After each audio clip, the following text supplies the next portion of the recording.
Making Good on Private Duty. Making Good on Private Duty, Practical Hints to Graduate Nurses by Harriet Camp Lounsbury, RN, President, West Virginia State Nurses Association Sanitary School Inspector for Charleston Independent School District.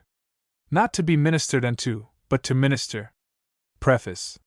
Though technique is constantly changing, methods improving, and the teaching in our schools grows better and more comprehensive, the old problems in private work are ever to be faced, and still the young sister in our nursing world needs to be counseled, guided, and helped. It is for these young private duty nurses that this book has been written.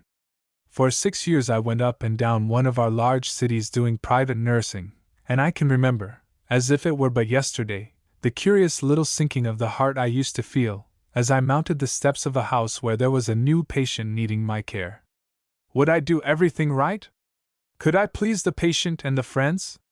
Would the doctor be satisfied with my efforts? How would I feel when I was leaving? Encouraged or hopeless? Happy or sad? A strange house looks so forbidding. Would this one ever look friendly? There is time, while walking up the steps, for these and many more such thoughts to crowd into the nurse's mind. Once in the presence of the patient, however, all this quickly changes, and action puts all wondering and doubt to flight. The hints here given are the fruit of my own experience and that of the graduates of the school of which I was the superintendent. Many long talks we had, when they felt the need of coming back to their hospital home for advice and comfort.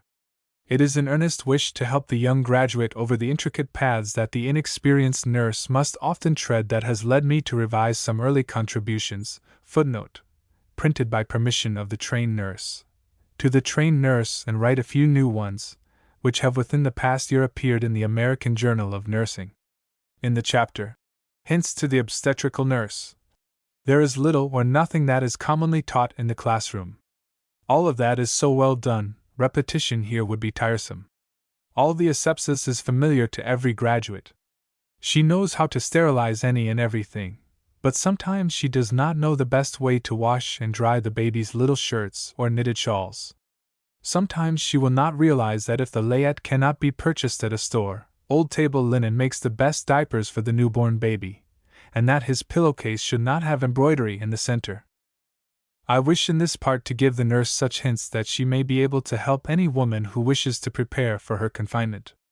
I have been asked so many times to tell a young expectant mother just what to get, that I have made for convenience as full a list as is necessary for any baby or mother, with some hints as to the washing of the baby.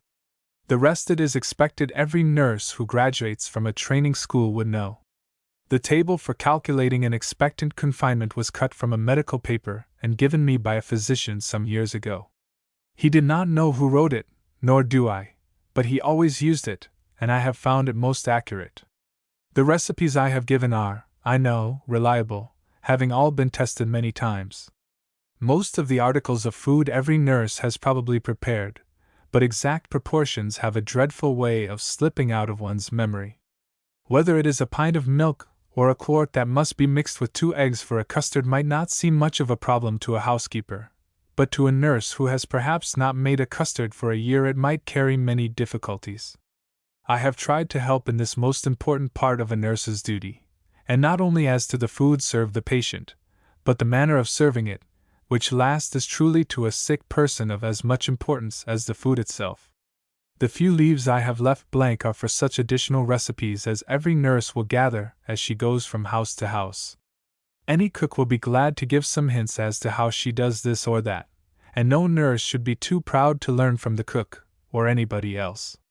I shall never forget the fat little Irish woman who taught me to make clam broth, or how much pride she took in my first success. To ask the family cook for advice is sometimes good policy. She is often so ready to resent any extra work caused by the sickness or the nurse, it pays well to conciliate her, by asking for her aid or counsel.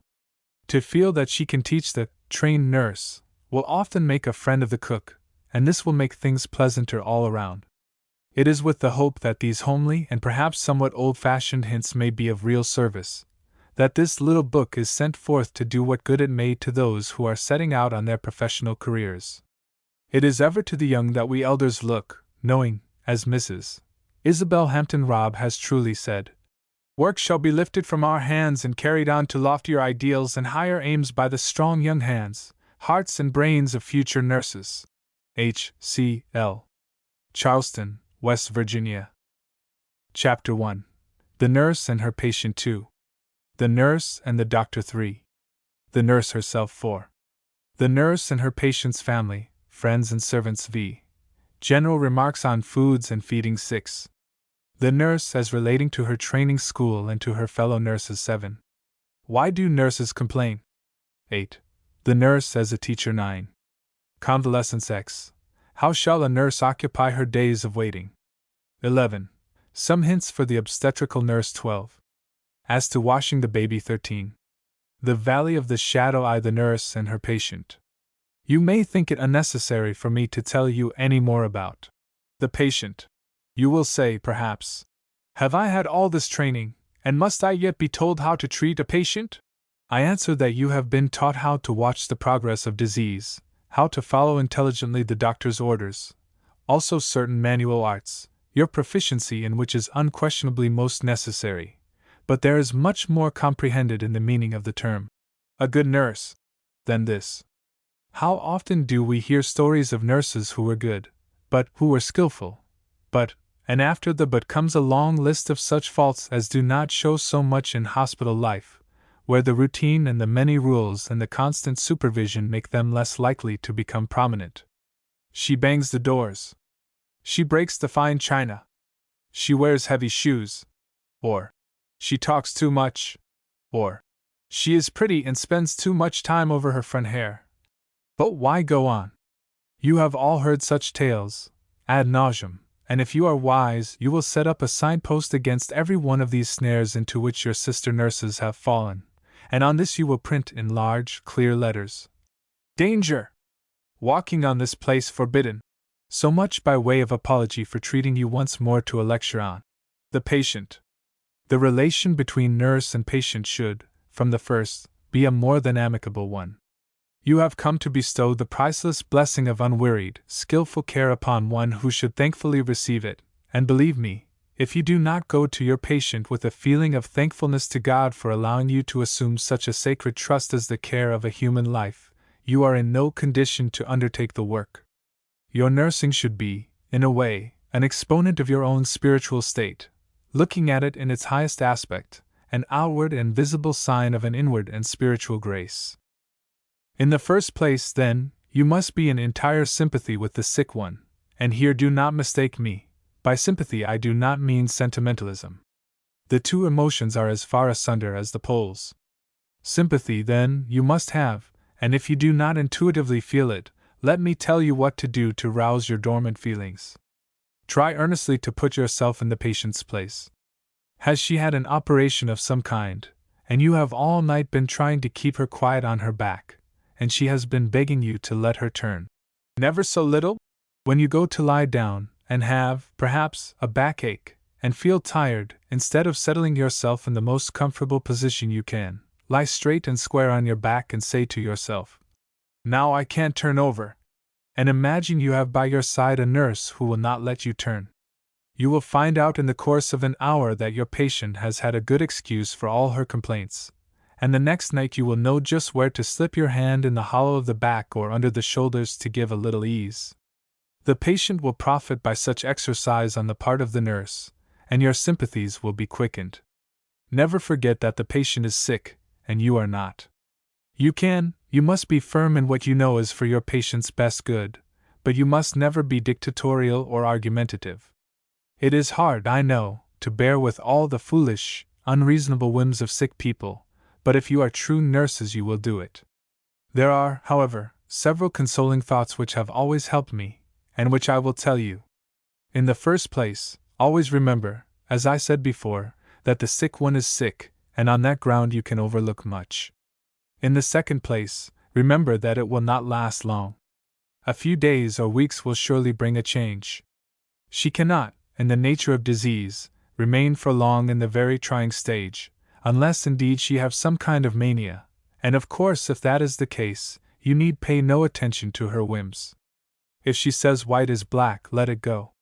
It does not make it so to have her say so, but if you argue the point, and bring all your wisdom to bear upon your demonstration, you may bring her pulse and temperature up to a point that will do her a real injury.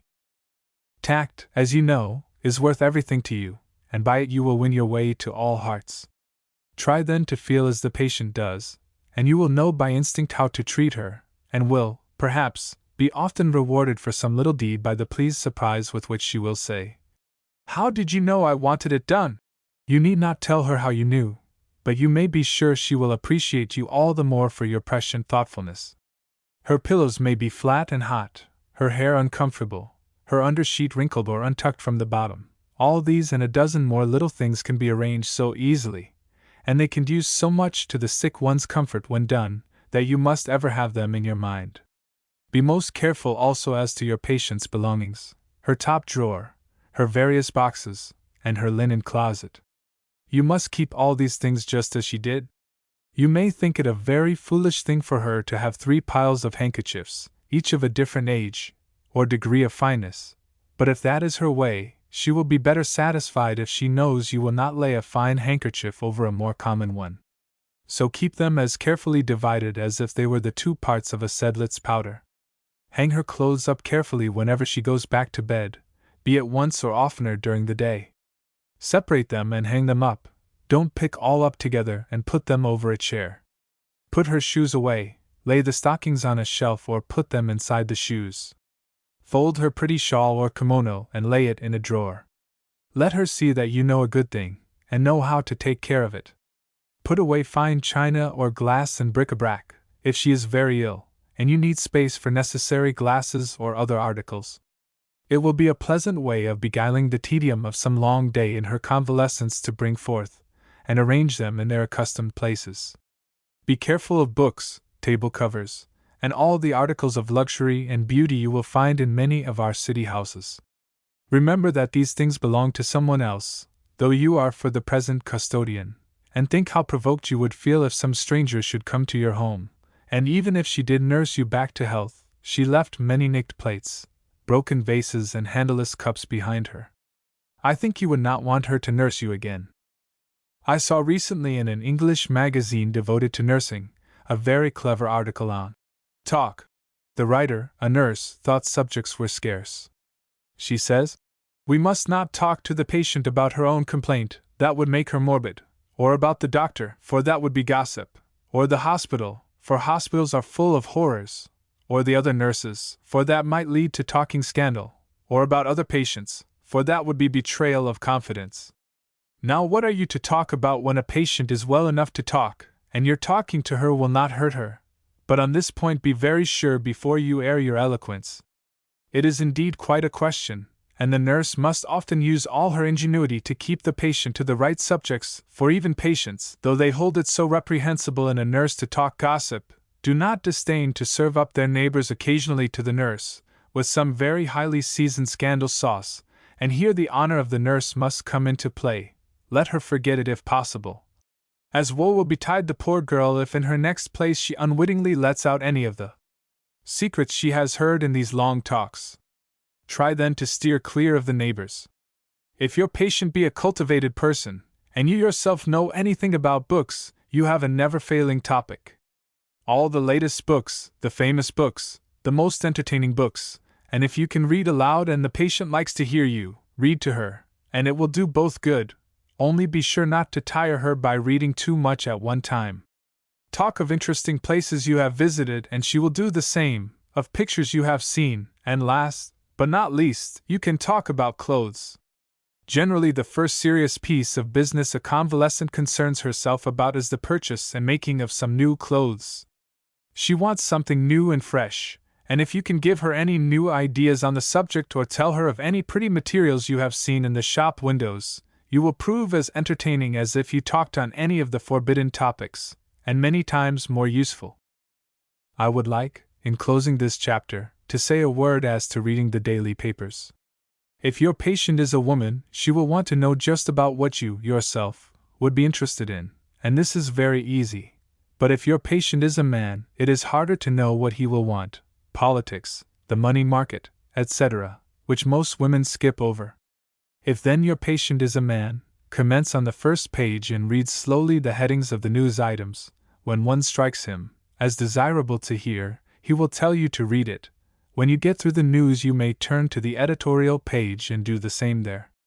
Unless you know your patient very well, do not attempt to enlighten him as to the stock market quotations, for it is, I suppose, well nigh impossible for an ordinary woman to read them so that a man will understand her. He will probably laugh over your well-meant endeavor, and ask you to kindly let him look at the paper, when he will in a moment find out what you have been trying to say. To the nurse and the doctor.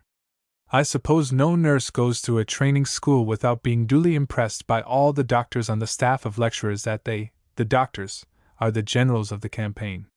She and her fellows are the aides, and that she will be kind enough to remember this fact, and not make suggestions to him, the doctor, or give him the fruits of her ripe experience of 3 years in a hospital, and more or less time, as may be, since she has graduated.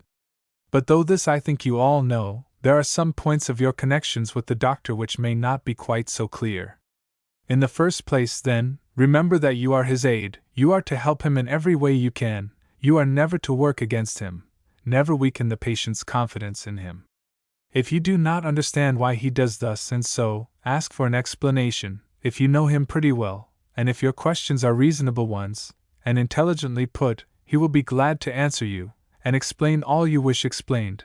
But if you do not know the reason of a certain order, and moreover, if he will not tell you, do not assume that he does not know, or that he is cross. It may be some very uncertain, delicate experiment is being tried, and all he wants you to do is to tell him, with a free unbiased mind, what you see. Always, however, be loyal to him with the patient. When you are asked 1,000 questions as to, why doesn't the doctor do this, or why does he do that? You can always say that he does it, or does it not, for the patient's best good, of that you are assured, and they must be also. You collect the facts and put them in an orderly way before the doctor. Upon your observations and reports he bases his theories of the disease in many cases. You can see what perfect faith he must have in you, and how true you must be to him in order to secure your patient's best good. I have often heard doctors say, when speaking of a favorite nurse, as if it was the only virtue worth mentioning, I am perfectly certain that when I am not present she will faithfully carry out my orders. Entire faithfulness takes precedence, I think, and deservedly so.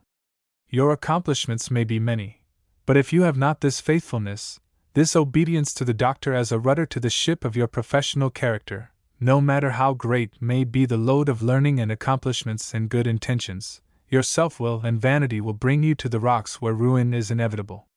Do not fear losing your own individuality and independence. He who obeys well, governs well, is a very old and a very true saying, and your responsibilities will never cease. The more faithful you are to orders, the more trust and confidence will be reposed in you. You will have not only your patient, but the entire family looking to you for directions, for, upon your faithfulness, and the tact with which you administer your authority, will depend much of your success as nurses. Be careful not to sever your relations with any patient unless your doctor knows all about it.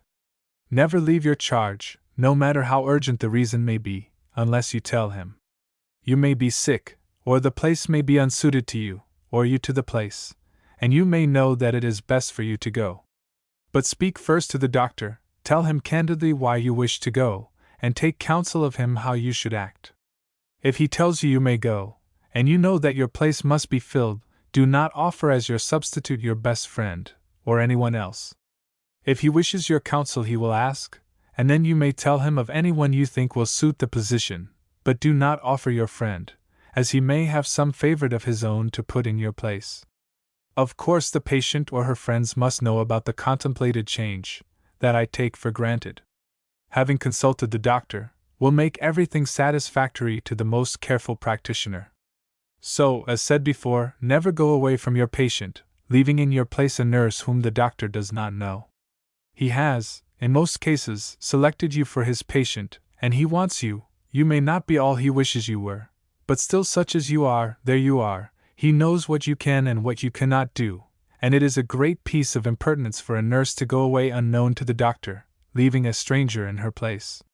The consequence, so far as he is concerned, will most likely be to have her name crossed off his list as unreliable, so be careful. As to your records, keep them faithfully. The doctor usually looks them over very carefully, but sometimes you find one who passes them over in a lofty manner, rather trying when you take such pains with them. You may conclude that it is not necessary to keep them accurately in such a case, but this same doctor may ask you some day how long ago it was that the patient's temperature took such a sudden rise, or how many days it is since she first had solid food, and if you have accurately kept and carefully preserved your records, you can tell without a moment's hesitation. It is better, more businesslike, and every way to be commended, that the nurse should keep and be exceedingly particular about these records. If the doctor will write his orders on the fresh daily record at his morning visit, it is a great help to the nurse, but very often he is in a hurry, and you must write them yourself. If you have to do this, take your record and write as he tells you, when he tells you. If the orders are at all intricate, it is your only way of being absolutely sure you have everything correct. It is a protection to you also, if the family are inclined to criticize. A nice little point for you to remember is always to leave the doctor alone with the patient for a few moments, if it is at all possible. At each visit, wait until he has asked all the questions he wishes, or until you have told him all that is necessary to tell before the patient, and then on some errand, real or imaginary, leave the room. Of course, if the patient is desperately ill, you cannot do this, nor will it then be necessary. It is a good plan to wait for the doctor at the head of the stairs, or at the foot, if you are likely to be overheard, and tell him there all you could not say before the patient as to her condition, etc. He likewise may have something to say, some final instruction to give, some caution he would not wish the patient to know of. This is also the time to speak about yourself if you are sick or tired, or unhappy in your position. Perhaps neither of you have anything to say, and a friendly nod and a "Patient is doing nicely, nurse," will send you back to the sick room feeling that your work is appreciated, which always goes a long way toward making the hard places easy.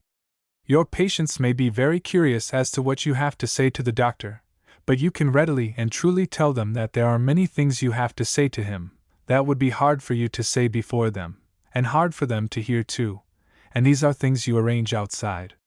Always be sure to have on a convenient table, if your doctor be of a homeopathic school, a little covered tray, and on it 2 glasses, clean, and turned upside down to keep them from dust, teaspoons and covers for the glasses, also a small pitcher of fresh water. Many doctors of the old school also use some medicines in water, so it is best to have glasses always at hand. Do not sit down when the doctor is making his professional call, unless he or the patient requests it. He will probably sit at the side of the bed. Your place is at or near the foot. If the doctor knows the patient well, as a friend, and is inclined to stay a long time, chatting, you can go quietly to another part of the room, and take up your work, or reading, but be sure the doctor has finished asking you questions before you go. Use sparingly technical terms. If your patient's feet are edematous, tell the doctor they are much swollen. If he asks if they are edematous, tell him yes, but do not volunteer to name the peculiar kind of swelling. If the abdomen is tympanitic, tell him it seems much distended, and if he questions much further, answer the questions fully and intelligently. If your patient has the symptoms of phlebitis, tell him of the rise of temperature, the swelling of the leg, the tenderness along the course of the vein, and he will know that you know and appreciate the gravity of the disease. But be sure you do not attempt to give the symptoms a name, that is not your place. I would have you be very careful as to what instruments you carry. Have them of the best. Let your thermometer be of the very best make. There is nothing more trying in a small way than to have your thermometer doubted, and if you know it is the best the market affords, if you take it to the instrument maker and have it tested once in a while, you need not fear, when you find an unusual temperature, and report it to the doctor, and he quietly proceeds to test your thermometer by his, which of course is always correct. Be sure that your hypodermic syringe will work. If the piston slips loosely after much using of brandy, aromatic ammonia, etc., take it to be repaired, and see that the needles are sharp. They become dulled very quickly. Keep also the tiny wires pushed through them. It is just as well to keep this syringe in the room. Its little case is very small and unobtrusive, and if you keep it near your thermometer in some safe, handy place, you will have it when some unforeseen emergency arises, and you do not want to lose time going to your room for it. 3. The nurse herself. It is just as necessary for the nurse to be careful of herself as of the patient, though her care must be manifested in a far different way. Always remember that to do really good work you must have really good tools. No man owning and intelligently working a valuable machine would keep it going at its highest speed all the time. He takes care of it, keeps it clean, renews defective parts, oils it, and then he expects it to run for so many hours, and to run well, to do its work thoroughly. But with all his keeping it in order, he does not make it work night and day for weeks or months. Such folly is never heard of in an engineer, but with us human beings, who own and manage a far more wonderful machine than any steam engine, we hear of it often, and always the tale winds up with the inevitable catastrophe. The businessman develops paresis, the clergyman loses his voice or his eyes, the nurse contracts some disease that incapacitates her for work. In every case, Mother Nature makes the careless or ignorant owner of the wonderful machine pay the penalty of the misuse. It does not matter to Nature what the reason is for our breaking the great laws. We can kill ourselves with philanthropic work just as surely as with overindulgence. One trouble is that it does not always kill. A paralytic may live for years, so does a man with paresis. When the wonderful God-given machine works badly, or stops entirely, we look on, and sometimes wonder why it is that those who are so helpful, such fine examples of courage, of skill, of virtue, so hardly to be spared, are the ones to be taken away. Do we wonder, we who are nurses? Do we not know what did it? Ah! Yes, we know that such and such a nurse was tired out when she went to still another case, and when we heard she herself was ill we were not slow to say, "Foolish girl! Did she suppose she was made of wrought iron and sole leather?" But will we take heed, and not do likewise, or will we wonder, with the unthinking ones, why it is that the good, useful people are always taken away? Do not deceive yourselves, they are not taken away. They take themselves away, for God will not reverse His wise laws because we, no matter how good we are, act in defiance of them. Please remember I am only speaking now to the good nurses, the enthusiastic ones, poor nurses. Lazy nurses have no temptation to overwork themselves. They may die of indigestion, but they will not die of exhaustion. It seems to you so natural for others to be sick. You have seen the sick by scores in the hospital, and have waited on them, felt sorry for them, sympathized with them. But have you thought that it was within the bounds of possibility that you could ever come into such a pitiable condition? You go from house to house in your private nursing, always you find the sick, and it seems natural, quite the proper thing. You care for them, they get well, or die, and on you go to the next, but reflect on what made them sick, and though you know you are made of like flesh and blood, do not conduct yourself as if you were not. Oh, yes! How often have I heard it said, "I know she worked too hard, but I am so strong, you never heard me complain. I can nurse a fever case for 2 weeks and never go out of doors for air or exercise." Is it not foolish? Is it not wrong for any sensible woman to talk thus? Now listen to some few practical hints as to how to keep yourselves in good working order. In the first place, then, never go to a case unless you are feeling well. It is far wiser, as far as you are concerned, and better also for the sick one, for you to say so frankly, if you are not well. Tell the one who comes for you, that you could not do justice to the case, as indeed you could not. Sick people are as sensitive as babies to the subtle influence exerted by the one who is so constantly over them. If you are in full health and strength, your rubbing will be quieting and effectual, your very presence, if you are careful and gentle, will be soothing.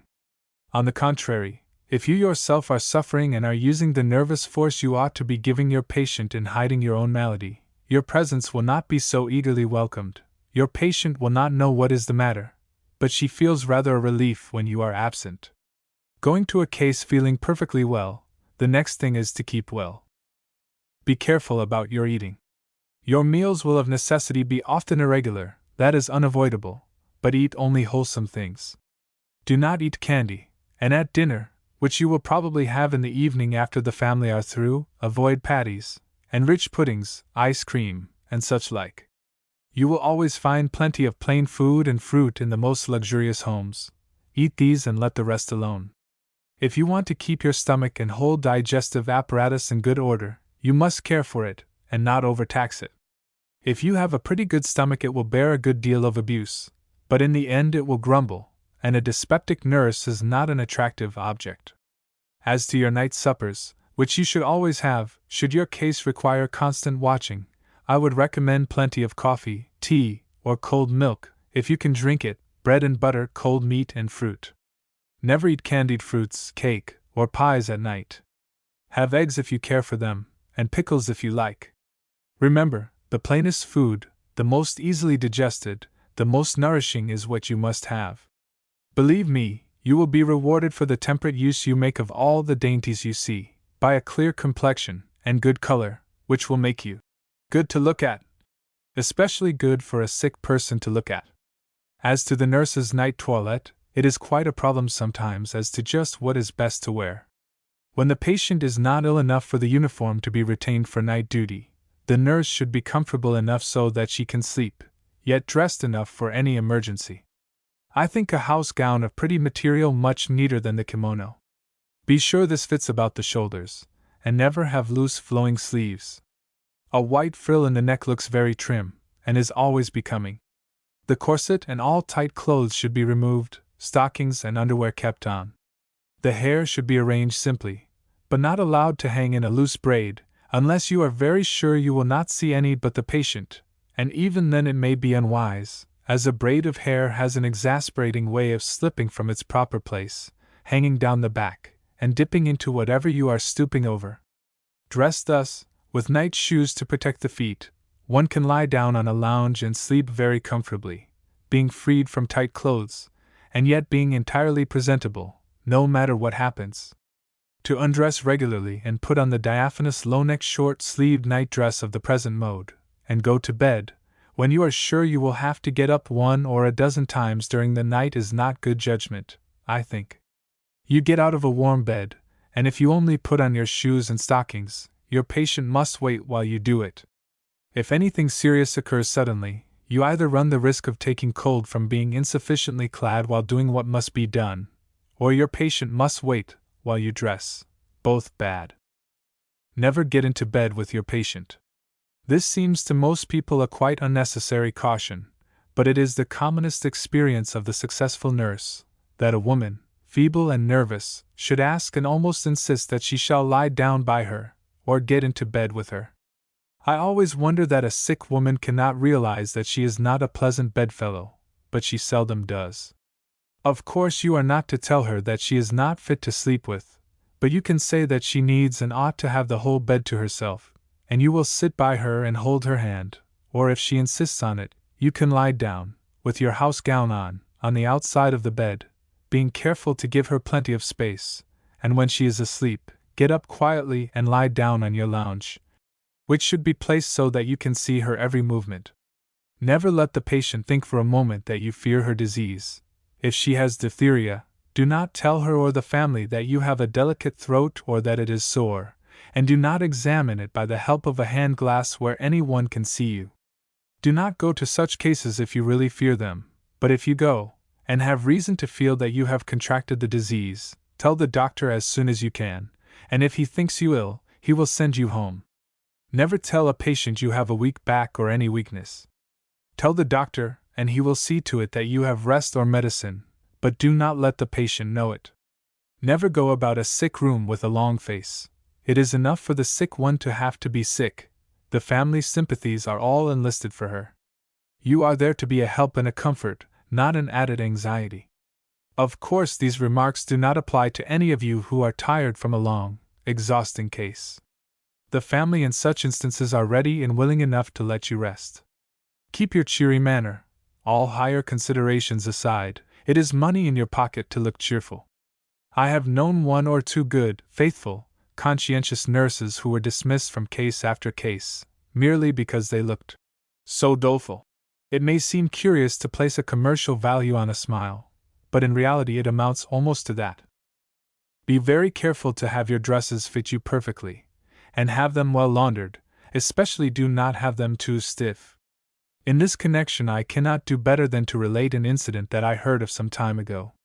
A nurse went to care for a patient whose first nurse had been called to her own home, and she had not been in the room an hour before the patient called her and, taking her hand, said, "My dear, I can't tell you how thankful I feel that your dress is not too short in the waist." Miss S. dress was frightful. This was only a nervous woman's whim, but our success as nurses depends in many cases on just such whims, so it is well to be careful. When the patient is well enough for you to come to the family table at mealtime, be sure to have on a spotless apron, and let no sickroom odors announce your presence. It is worth more to a nurse to have soft, dry, warm, sympathetic hands than to have the prettiest face ever seen under a cap, so be careful of them. After using any antiseptics, always have at hand glycerin and rose water, cold cream, or something soothing to use. Never put a cold or clammy hand on a patient. If it is cold and dry, it can be laid on a hot, aching head, but never do so if it is the least damp. If the hand is always damp, pour on it a little alcohol, or eau de cologne, if that is preferred, or some toilet water, then put it on the patient's head, and it will be all right. A simple and very cold lotion is alcohol and water, about equal parts, and a piece of ice added. Hold your hand in this a moment, and then gently comb the patient's hair, that which grows on top of the head, with the dripping fingers, taking care not to let any cold water drops fall on the face. This is wandering somewhat from my subject, but I will let it stand and speak of one more thing that is good to remember. Never lay a warm hand on a patient's head, or a cold one on the body. If you have to rub your patient's body, and your hand is warm and damp, shake a little talcum powder into it, or use a little cold cream, cocoa butter, or lanolin, and the dampness will not be perceived. Alcohol may also be used, or bay rum. Some nurses are much troubled by excessive perspiration, especially under the arms, any hard work making the dress quite wet. The ordinary shields are not very good, as they are not absorbent enough. A piece of flannel basted inside of the shield is a help, as that is absorbent. The auxiliary space might be bathed with a solution of alum. Alcohol is good, or alcohol with white oak bark. Many preparations for this trouble are on the market. Most of them are good, but some are expensive. A late copy of the Journal of Nursing gives the following. Take 2 ounces of baking soda, mix with half an ounce of corn starch, and use as a dusting powder, after the parts have been thoroughly cleansed and dried. It will check the perspiration and remove every particle of odor. This is very successful, but I find it leaves a slight yellow stain on a white dress. Another remedy from Journal of Nursing is this: zinc oxide, applied to axilla twice a week, after bathing at night, will dissipate the odor. If the perspiration has a disagreeable odor, no effort should be spared to free oneself from what is a serious drawback to the acceptableness of a nurse. Be very careful not to contract any little annoying habits, such as frequent clearing of the throat, sniffing, etc. You may have a catarrh, but use your handkerchief quietly. Such noises are very disgusting, and these habits, I am sorry to say, are not rare, and seem very hard to conquer. I suppose that I have better opportunities to hear stories of nurses and their doings, good and evil, than some have. I certainly hear some very curious things. The most extraordinary was of a nurse who always made it a rule, when she went to a patient's house, to stipulate immediately for her hours off duty. She thought she was doing a very clever thing, and making a most commendable businesslike arrangement. It will not be necessary for me to show you what a lack of tact she exhibited, and what an antagonistic feeling she aroused. Never kiss your patient or allow yourself to show any demonstrative affection, unless you are very sure it will be welcome, and be careful even then. A kiss for goodbye, when you leave the patient, is usually quite enough, and many ladies are repulsed by anything of the kind. If you feel an affectionate regard for your patient, you can show it by your constant thoughtfulness and your care. Do not fear that you will lead lonesome, repressed lives. If you are the nurses you ought to be, you will have all the affection you want, and often more than you know what to do with. Never do any sewing or fancy work for yourself until you are sure there is none you could do for the patient. Remember that she pays for your time, and govern yourself accordingly. Read to her, sew for her, play cards with her, but do not amuse yourself or regulate your wardrobe at her expense. When I say, sew for her, I do not mean make her dresses, but do the little odd things that mothers of families always do, and which must remain undone if she is sick, unless you do them. Do not write letters when on duty, and above all things, do not write with a scratchy pen. To a nervous person, the sound of a scratchy pen traveling over the paper is torturing, and it can be heard even if you are in the next room. A fountain pen is, I think, the best to use. See that it is full before you go to your case, and it will need no attention for 3 or 4 weeks. This pen makes no noise as you write, and you have it always at hand, and if you have to leave your letter in haste, you can put the cap on the pen and slip it in your pocket, and no one is in any danger of finding fault with the nurse for leaving an open ink bottle for somebody to tip over. Remember finally, and I think, from what I read in the daily papers, you are in no danger of forgetting this, that you are not domestics, and while in an emergency I would have you shrink from nothing that needs doing, I do not think you should do any washing. Cooking you will very often have to do, but the ordinary housework does not come at all into your province. If your patient is a chronic invalid, I would have you make yourself useful in the house. Do the shopping, order the meals, anything that will show your patient you are anxious to help make the wheels of domestic machinery run more smoothly. You must use all the tact you possess. You will not find 2 houses just alike, or 2 patients with the same tastes. A lady, in an emergency, does many things she usually leaves to the servants. So must you. There is sickness, trouble with the servants, every domestic wheel turning with difficulty, and if you have time, if you can leave your patient without doing her an injury, you can, perhaps, by some little service earn much gratitude from the family, and help to remove the impression that trained nurses are so helpless and need so much waiting on. In conclusion, let me tell you, with all the earnestness of which I am capable, that upon each one of you rests not only the reputation of your school, but, in a measure, the reputation of the profession. No one needs to be told how much more widely known is an inconsistent Christian than a faithful one, how much harm one does and how comparatively little good comes of the other's faithfulness. And it is just so with you nurses. A careless nurse makes a far wider reputation than a careful one. If one physician is unskillful or unprincipled, the whole profession is not found fault with, but the individual is blamed and another one found who will do better. But it is not so in most cases where a nurse proves unsatisfactory. The whole profession suffers and every nurse sinks more or less if one of her sister nurses commits an indiscretion, or does any of the 1,000 things she ought not to do. I recollect very well, many years ago, a Brooklyn nurse, of about 35 years, married her patient, a boy 19 years old. It made a great stir in the city, and, as I was living there at the time and the superintendent of a training school, I had to bear my share of the odium cast upon all nurses.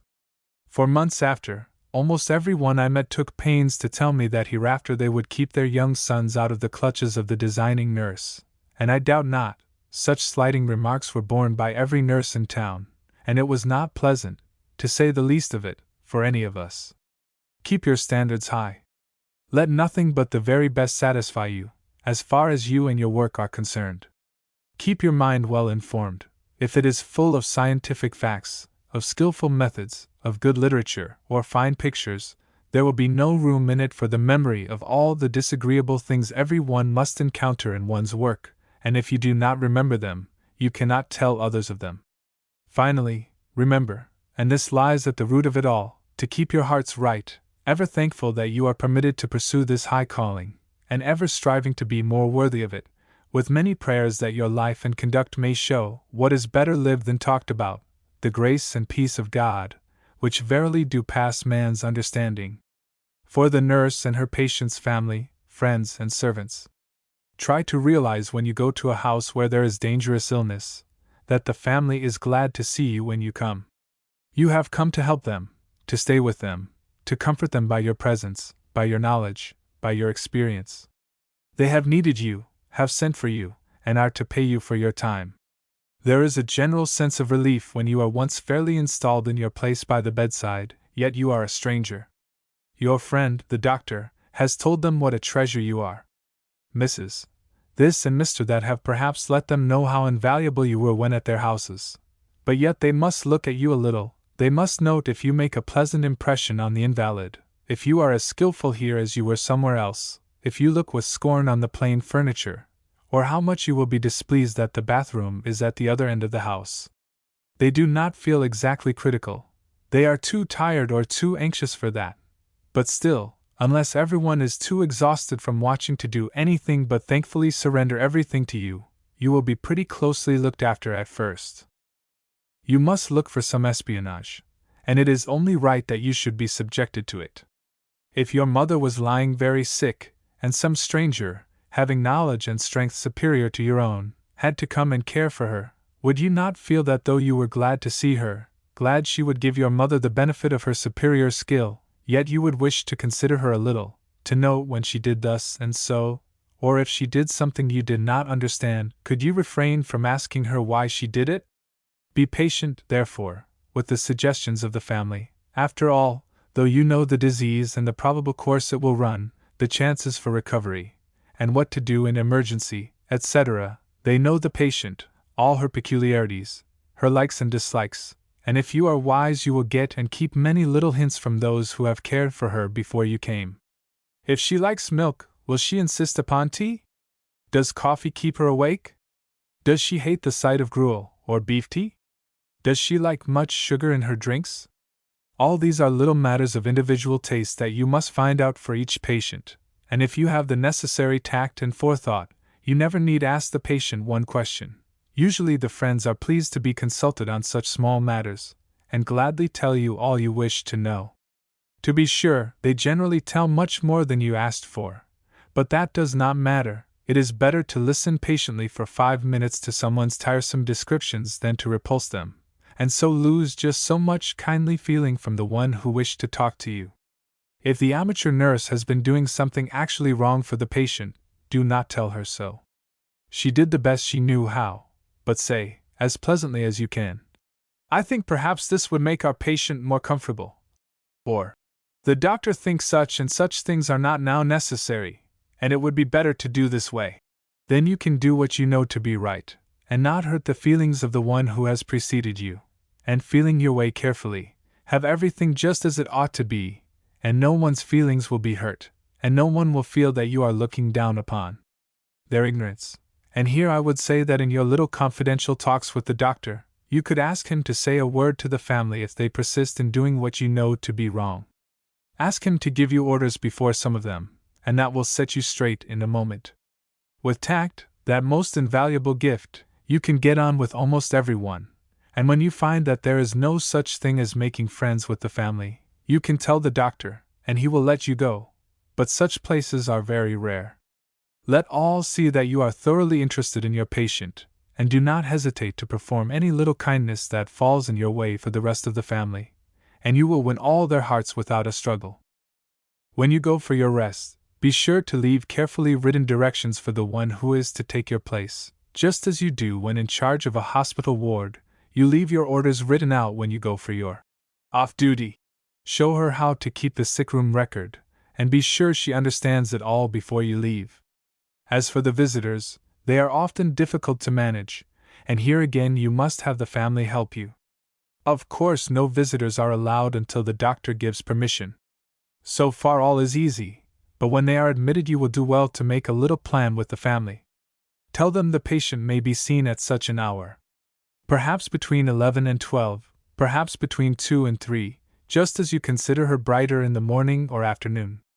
Ask them who of the first and dearest friends is the quietest and most discreet, and then say that if they will kindly arrange for one visitor only to come each day, it would be so much better for the convalescent. The friends can always do this, and they never object. They tell Mrs. Jones to come on Monday at 2, and stay just 15 minutes. On Tuesday Mrs. Smith can come, and so on, until by the end of the week the arrangement ceases to cause any comment, and soon, if all goes well, and the convalescence goes on without interruption, your rules and extreme care can be relaxed to suit the patient's own fancy. Always carefully note if any visitor tires your patient, and manage so as not to let her come again until the sick one has more strength. It is better, I think, to sit in an adjoining room when your patient has a visitor. This gives you a chance to come into the room when the person has stayed long enough, and generally your entrance tells her very plainly that she ought to go, and she departs without you saying a word. If she does not, you will have to tell her that the doctor is very particular about not letting the patient talk too much, etc., etc., and get her out in that way.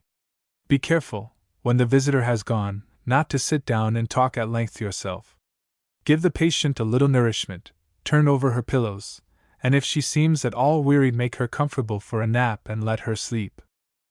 As to the servants, they require pretty careful handling. Above all things, keep on the right side of the cook. If you have to go to the kitchen to do any of the cooking, do not make a mess, or, if you do, don't run off upstairs and leave it. Gather up your utensils and put them into the sink, and let the water run over them, and ask for the dishcloth, and if you do it pleasantly, the cook will probably tell you to never need them things, and you will thankfully obey her. If you really cannot stop to make all tidy after your cooking, you can say, "I'm sorry to make you extra work with these dishes, but I must hurry back upstairs." Some such little speech, with a pleasant smile, will make all things easy for you below stairs, and for the sake of all the friction it will save you, it is well worth the trouble. Often the cook will be glad to do the cooking if you tell her how. Be careful to tell her, if it is eaten and enjoyed, and never let her know if it is rejected. Get rid of it upstairs by some contrivance, and be sure not to order that dish again. In many cases, of course, the cook will know all the little dishes the sick one will fancy, and you will have very little to do with her. Such instances are somewhat rare, and very delightful when they occur. If there is much extra washing, you may have to use much diplomacy as regards the laundress, and if it is very disgusting washing, it is well to have a large pail, with a cover upstairs. Thoroughly disinfect the clothes before you send them to the washing, as the odors are often sickening, and the laundress, like other servants, is very much afraid, usually, of clothing from a sickbed. Carry or send the clothes to the washing as soon as possible after removing them from the bed.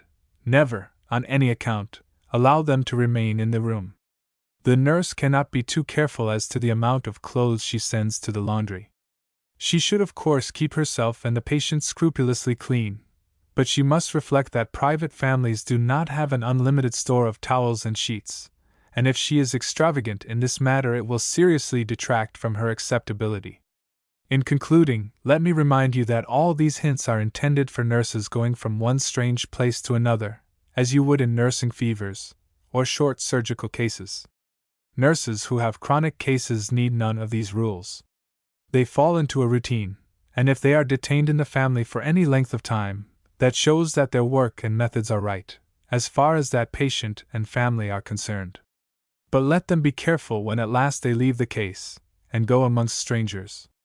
The ways of one family are not the ways of another, and they must exercise much discretion to accommodate themselves to the new environment.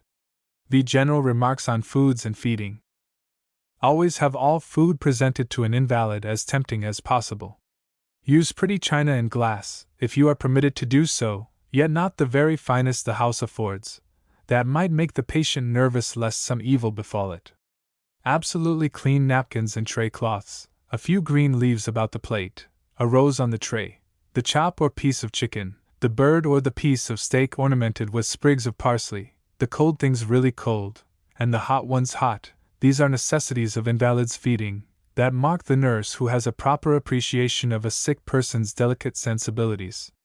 Have all plates, cups and saucers hot, when they are for the reception of hot toast, coffee, tea, etc. Hot water plates are very convenient, and easily procured at any large china shop, but if they cannot be found, put the hot plate containing the chop over a bowl of boiling water, and cover with a hot saucer, fold a napkin around the baked potato, and you can carry the tray containing the dinner through cold halls and up staircases, and it will arrive at your patient's room hot.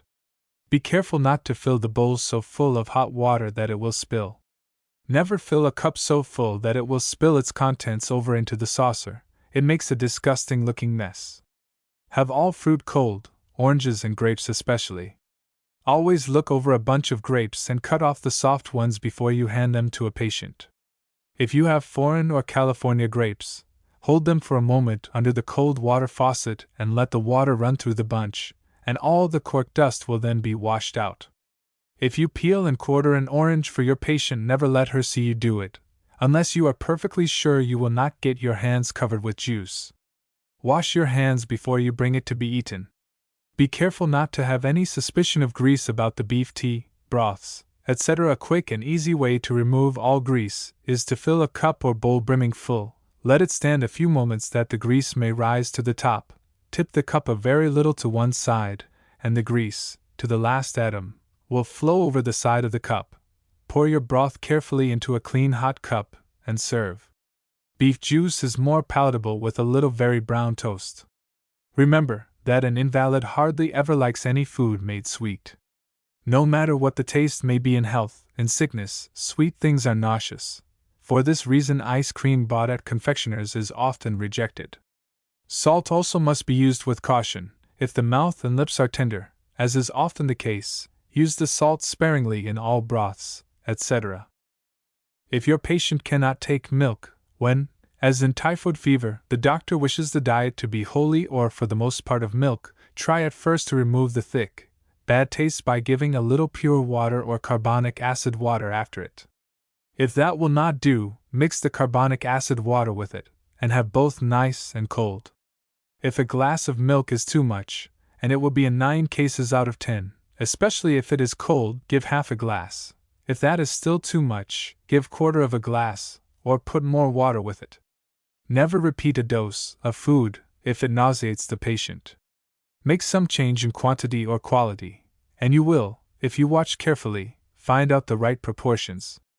A person lying flat down in bed cannot, of course, drink from a glass or cup, and a feeding cup is apt, by pouring too freely, to cause choking. A bent glass tube is the best arrangement. The patient can drink easily through this, and can regulate by sucking the rapidity with which the food is taken. The tube should be cleaned immediately after each using, and if any beef tea or other food cannot be dislodged by letting water run through it, pass a string with a knot tied in it through. Make the knot big enough to touch all sides of the tube, have it thoroughly wet, and the cleansing will be easily and quickly accomplished. If a patient prefers drinking from a glass, and can be raised in bed, always lay a napkin under the chin before you give the drink, and on no account have the glass or cup more than half full. If you do, it will surely spill. In giving medicine that tastes very bitter or unpleasant in any way, bring, at the same time with the medicine, some water, milk, or whatever may be preferred, to take after it. Also a napkin to wipe the lips, especially if the patient be a man. Always keep milk, beef tea, etc., covered in the refrigerator, and if you can, see that this is cleaned every day. But this might cause the cook to feel aggrieved, so I put it as a suggestion merely.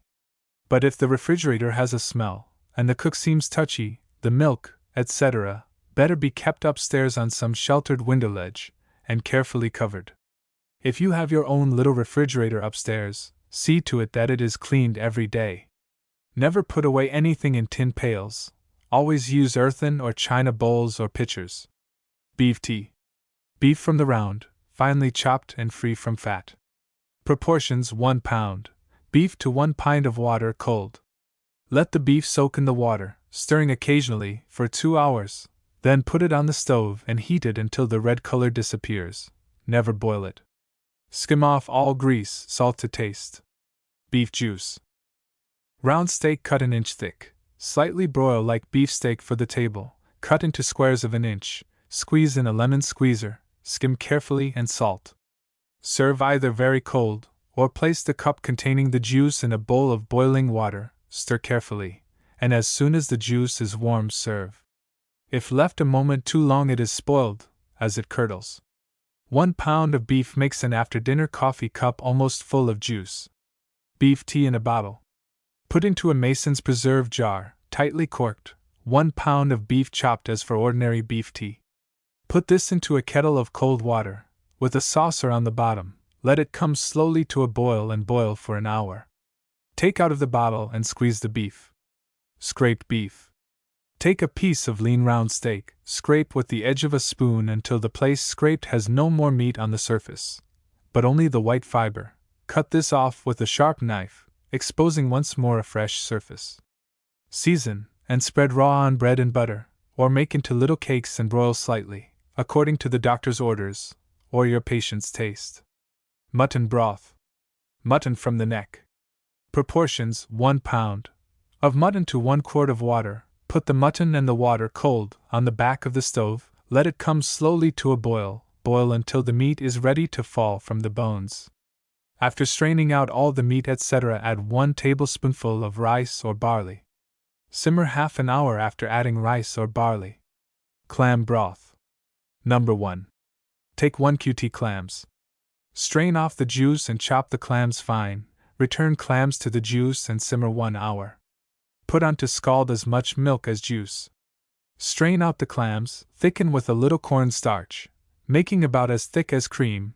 Pour juice into a bowl and add the milk. Clam broth. Number 2. Same as above, only cut off the hard part of the clams, chop the soft parts and leave them in the broth. For convalescents. Clam broth. Number 3. Take little neck clams unopened, wash them very clean with a brush. Place them on the top of the stove in a clean dry pan, and when the shells open, take them off, remove the clams and pour the juice into a cup. To be served hot. If it is too strong, add a little boiling water. This is for very sick people. Give only a teaspoonful at a time. It sometimes corrects nausea. Chicken broth. A fowl, not too young, cut in pieces, 1 QT water to 1 pound, fowl. Put it on the stove in cold water, let it heat slowly, then boil gently until the meat is ready to fall from the bones, strain, skim and add rice, boil once more for half an hour. Salt to taste. Serve with toast or hot crackers. Oyster broth. Equal quantities of juice and milk, put each in separate vessels on the stove. When the juice comes to the boil, skim and slightly thicken, pour in the milk boiling hot, add the oysters 1 by 1, let them remain on the stove about 5 minutes, or until the beards begin to curl, and they are no longer slippery. Serve with crackers heated very hot. Oysters broiled. Dry the oysters, large ones are best, in a towel. Have a piece of toast slightly buttered on a hot plate. Pour over this a little hot oyster juice, not enough to make the toast wet through. Arrange the oysters on a fine buttered broiler. Cook over a brisk fire like steak, until the beards curl. Turn them often. It takes about 5 minutes. Arrange them on the toast, add a little salt and a very little butter, serve very hot. Broiled chicken. The chicken must be young, split down the back. Lay on the gridiron and broil evenly, turning frequently. Serve on a piece of buttered toast, salt and slightly butter the chicken. A little parsley garnishes the dish prettily. All birds to be broiled should be split down the back and broiled evenly, laid on thin toast and served hot. Beef steak. Steak must be cut 3/4 inch thick, and evenly broiled, rare, unless particularly requested to do otherwise. Be careful not to smoke it. The grease dropping into the fire may make trouble in this way. Oatmeal gruel. Take 2 large iron tablespoonfuls of oatmeal freshly cooked for breakfast. Add 1 cup of boiling water, slowly stirring all the time, then add an equal quantity of milk. Let all boil for 10 minutes, and strain through a fine wire sieve. If you have no cooked oatmeal, put half a cup raw oatmeal in a double boiler with 2 cups of boiling water and cook for 2 hours, then proceed as above. It makes the gruel richer to add all milk, or 1½ cups of milk and 1 cup of cream. Be sure not to forget the salt.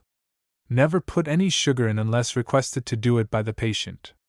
Kummis. Dissolve 1/3 of a cake of compressed yeast, Fleischmann's, in a little warm water, not hot.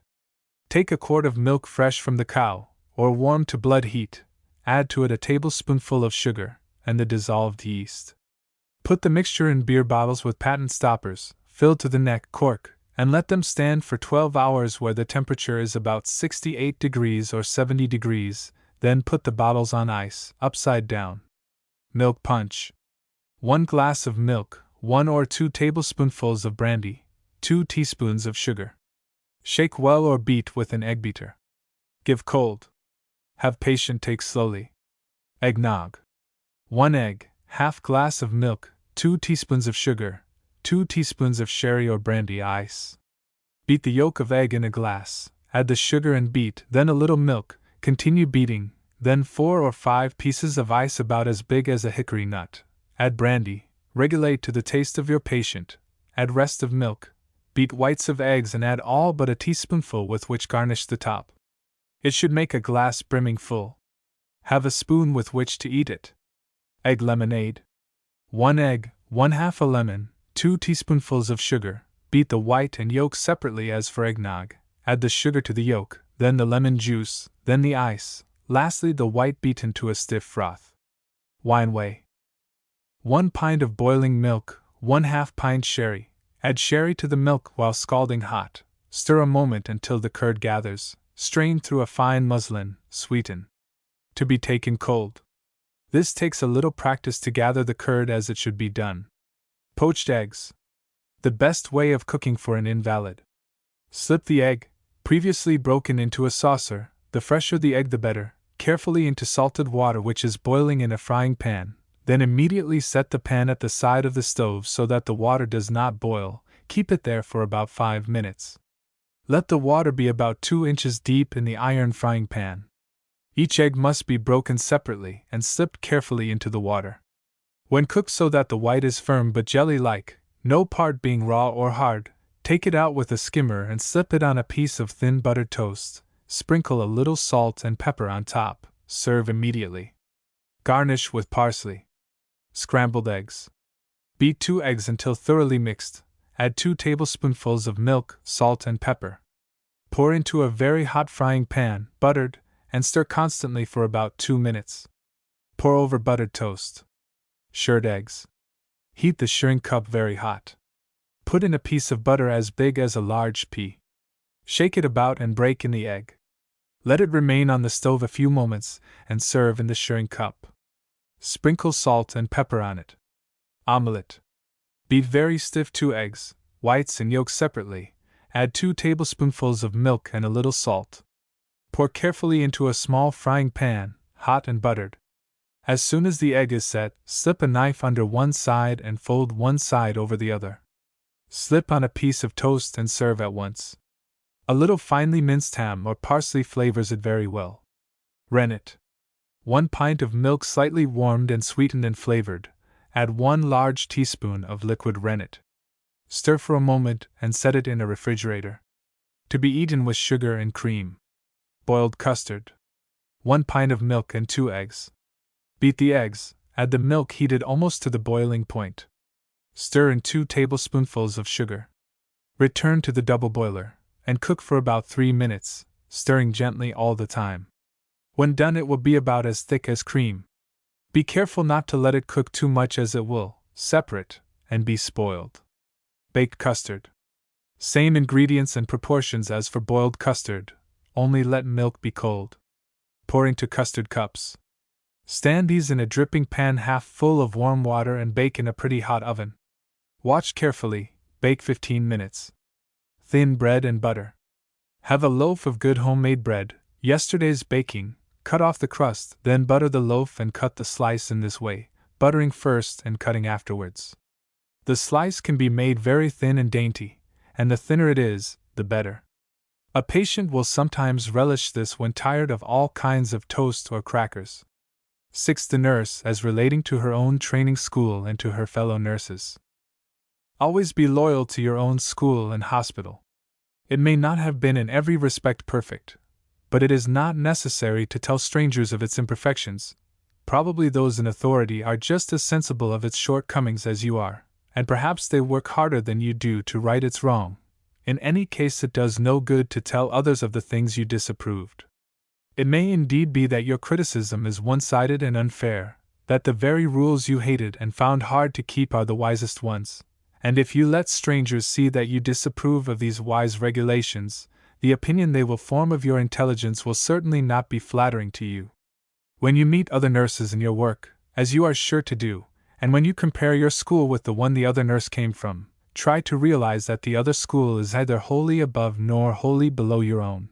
Each has probably its own merits and its own drawbacks. You should not tell the other nurse any of your own school's shortcomings, any sooner than you would tell them to any other stranger. Be loyal everywhere to the place where you were fitted for your work. Never tell revolting hospital stories to your patients. Some people have the most morbid wish to hear dreadful details. I remember a patient of mine, years ago, asking me in all good faith to tell her the most horrible thing I had ever seen in all my hospital experience. I asked her why she wished to hear such things, and after some reflection she acknowledged that it was a foolish, morbid curiosity. It is best to keep the dreadful side entirely out of sight. There are plenty of bright, interesting, pleasant things always occurring. Tell of these. Tell of the cunning little babies in the lying-in ward, the absurd little black ones, the fat little German and sweet babies. Tell of the surly drunken men that come, and how a week of cleanliness in bed, with a broken leg, or it may be a cracked skull, will change them into quiet, polite, pleasant patients, and how, later, they will take their turn at washing dishes, with a docility that would make their wives stupid with amazement. All such matters, and the more you try to think of them, the more you will be able to recall, will amuse and really edify your patient, many of whom think of a hospital only as a place of terror. Never gossip about your sister nurses, of the stupidity of one, the untidiness of another, or the overbearing nature of the third. It can do no good, and it lowers you in the estimation of every one who hears you talk. As for your duties to each other, I would have you always observe the same punctilious etiquette outside that you do in the hospital. When you are called to assist another nurse, remember that she is the head nurse. The case is hers. She gives directions, and you follow them. Be sure you do it faithfully. If you have someone to assist you, be sure you arrange for her rest and exercise, and that you leave intelligently written orders when you go for your own rest. Some very awkward complications may arise where there are two nurses, and the worst, I think, is for the patient and family to like the second nurse better than the first one, and to criticize her and find fault with her to the other nurse. This is hard all around. The second nurse expects the first one to be preferred, and usually dislikes to go to such a case, for that very reason. But if any of you find that under such circumstances you are preferred, never allow the people to retail to you the faults of the other nurse, and never gossip about her. She may not suit them, but she is probably doing the best she can, and such idle talk can do no good.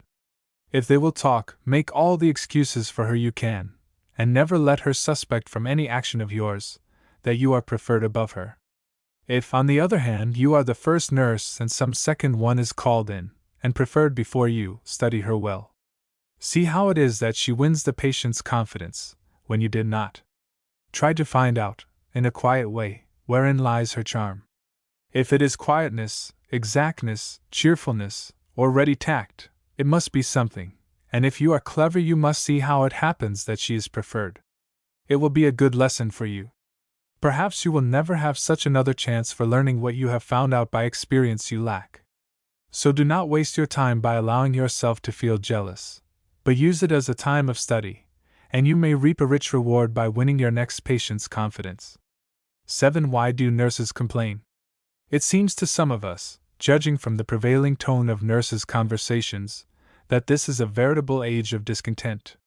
We hear that a nurse's life is confining, that it is wearing on the nerves, it keeps one from enjoying society, it is not sufficiently remunerative, etc., etc. We all know, without going into further particulars, what a nurse could complain about, and though each one's tale of woe may be perfectly true, it seems to me we are not wise, as nurses, to allow the trials of our professional life to occupy such a prominent position in our thoughts. Let us glance at some of the other professions, and see how the members of each regard their chosen work. What is the prevailing theme of the religious newspapers? Is it complaints from the ministers that they are not appreciated, or that their life wears on their nerves? Not that surely, but we read of more and more work to be done, more and more need of the gospel to be preached and lived, that all may be attracted to it. What do we read in the medical journals? Not how often Dr. Jones or Dr. Smith has been called up at night, or how often they have been dismissed or maligned by ungrateful patients. Either do they talk of such things. Do they complain that they are kept from the presence of society? Not so, and why? Their enthusiasm is such that these matters are accepted as part of the inevitable, and the higher, nobler aim is so real that the lower and meaner consideration of personal comfort sinks into insignificance. What is the soldier's favorite tale? Not that all through the war he had to drink his coffee without cream, that he did not have sheets on his bed, and that he ate from a tin plate. Would he ever speak of such things, except to show that a man can for a noble aim accept inconvenience, and laugh over it? Yet the soldier has probably been used to these comforts and many more all of his life in his home, but viewed in the light of his enthusiasm for the country he is striving to save, and seen by the side of her peril, such inconveniences sink into their merited nothingness. Now the profession we have entered is, we are told, a noble one. We have been ranked shoulder to shoulder with the doctors, we have been compared to soldiers, we have been assured that our opportunities for doing good to souls are second only to those of the ministers. What more do we want? We want this, and we want it very much. We want the courage to accept our trials which must come if we are to have any glory. It is all very fine to be called a ministering angel, but it is pleasanter to minister to those who are appreciative. We can be heroic, in an emergency, but if we are not properly thanked, we do like to growl a little. It is gratifying to our vanity to be ranked with our masculine associates, but when it comes to the hard, thankless tasks which they accept without a murmur, then we proceed to show that we know what is what, and that our refined tastes cannot be so inconsiderately treated. The trouble with these fretful nurses is that they are nurses. If they are not satisfied with the profession they have chosen, why do they not make a change and enter some other? Do they not know when they enter the work that it is hard? Do they not hear on every side that it is exacting and confining? They knew it perfectly well before they began. Why then do they complain? Why not say candidly, "I cannot have such enthusiasm for my fellowmen that I can forget myself," and then do something that is easier? The superintendent of the training school shows each new aspirant for the nursing profession that the life is not an easy one, that patience is one of the most necessary characteristics for the nurse. She tells her of the trials, the irritations, the unreason, the tiresomeness of sick people, and still women will come to the school, and forgetting the warnings, they will complain when some exasperating incident occurs. If a nurse, from overwork and the consequent weakening of her nervous energy, has lost her patience, she will be a wise woman if she drops out of nursing work for a year or more. This will probably help her, complaining never will. Do you feel that your patient is cross or unreasonable? That is most likely, and is to be expected in 9 cases out of every 10. Put yourself in your patient's place for a little while. Try to realize what it is to have a pain, constant and sickening, to have it every minute of the 24 hours. Try to imagine the fatigue of a respiration of 40. The ache and restlessness of a fever of 103 degrees, the agony of longing to change a position when it cannot be done, the despair of a hope for recovery growing daily less, or the realization of absolute weakness that comes with early convalescence. Try to imagine yourself bearing some of these ills with nerves and brain weakened by disease, and you will not wonder that your patient is irritable, that he thinks the minutes of your absence are hours, that the unevenness of the bed is hard lumps, that the food is slops, and the medicine no good. Remember that he is a prisoner, and he has a cruel jailer. His bed is his prison, his disease is his jailer, and he suffers whatever torments his jailer chooses to inflict. Now prisoners are not, as a rule, a happy class of men, so bear with your prisoner and help him. Complaining about his shortcomings will never make them any the less. He is sick. Oh, the pathos of that short sentence. He is sick. That says all. You are well, or you ought to be, therefore bear with him. You have chosen a hard profession, but we are told it is the noblest one a woman can follow. Why is it noble? Exactly because it is hard, and the hardness consists in your forgetting yourself and giving your strength to others. There are many hard lives that are not in the least noble, but there is no noble life that is not hard. A coal miner has, I suppose, a hard life, yet no one calls it a noble one. Why? Because he works solely for his wages, and he complains and strikes when his wages and his hours do not suit him.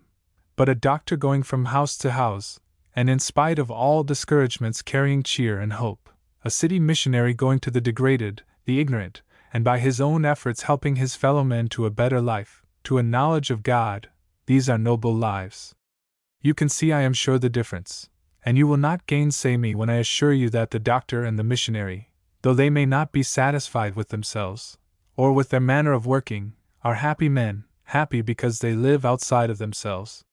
The coal miner who is not content with his wages is miserable, because he himself and his needs loom up before him so large that everything else is shut out. It is because you take a hard task and do it well, that so much praise is given to nurses.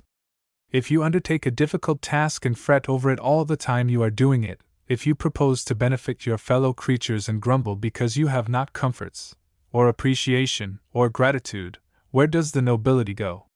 Where is the heroism? If the task is easy, agreeable, delightful, the idea of heroism, of nobility, of all high aspiration dies directly. Did anyone ever do a grand work and have an easy time while doing it? Did Florence Nightingale have all the comforts of life when she did her great work? Was it not by her indomitable perseverance, her great patience, and her enthusiasm for others that she won such an honored place for herself?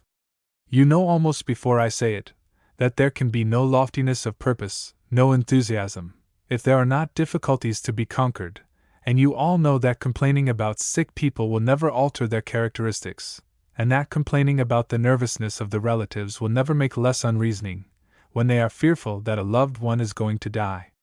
Do we want gratitude and appreciation? We get it very often, and very often we do not, and when this last is the case, we may reflect that we are in very good company. How did the French reward Joan of Arc?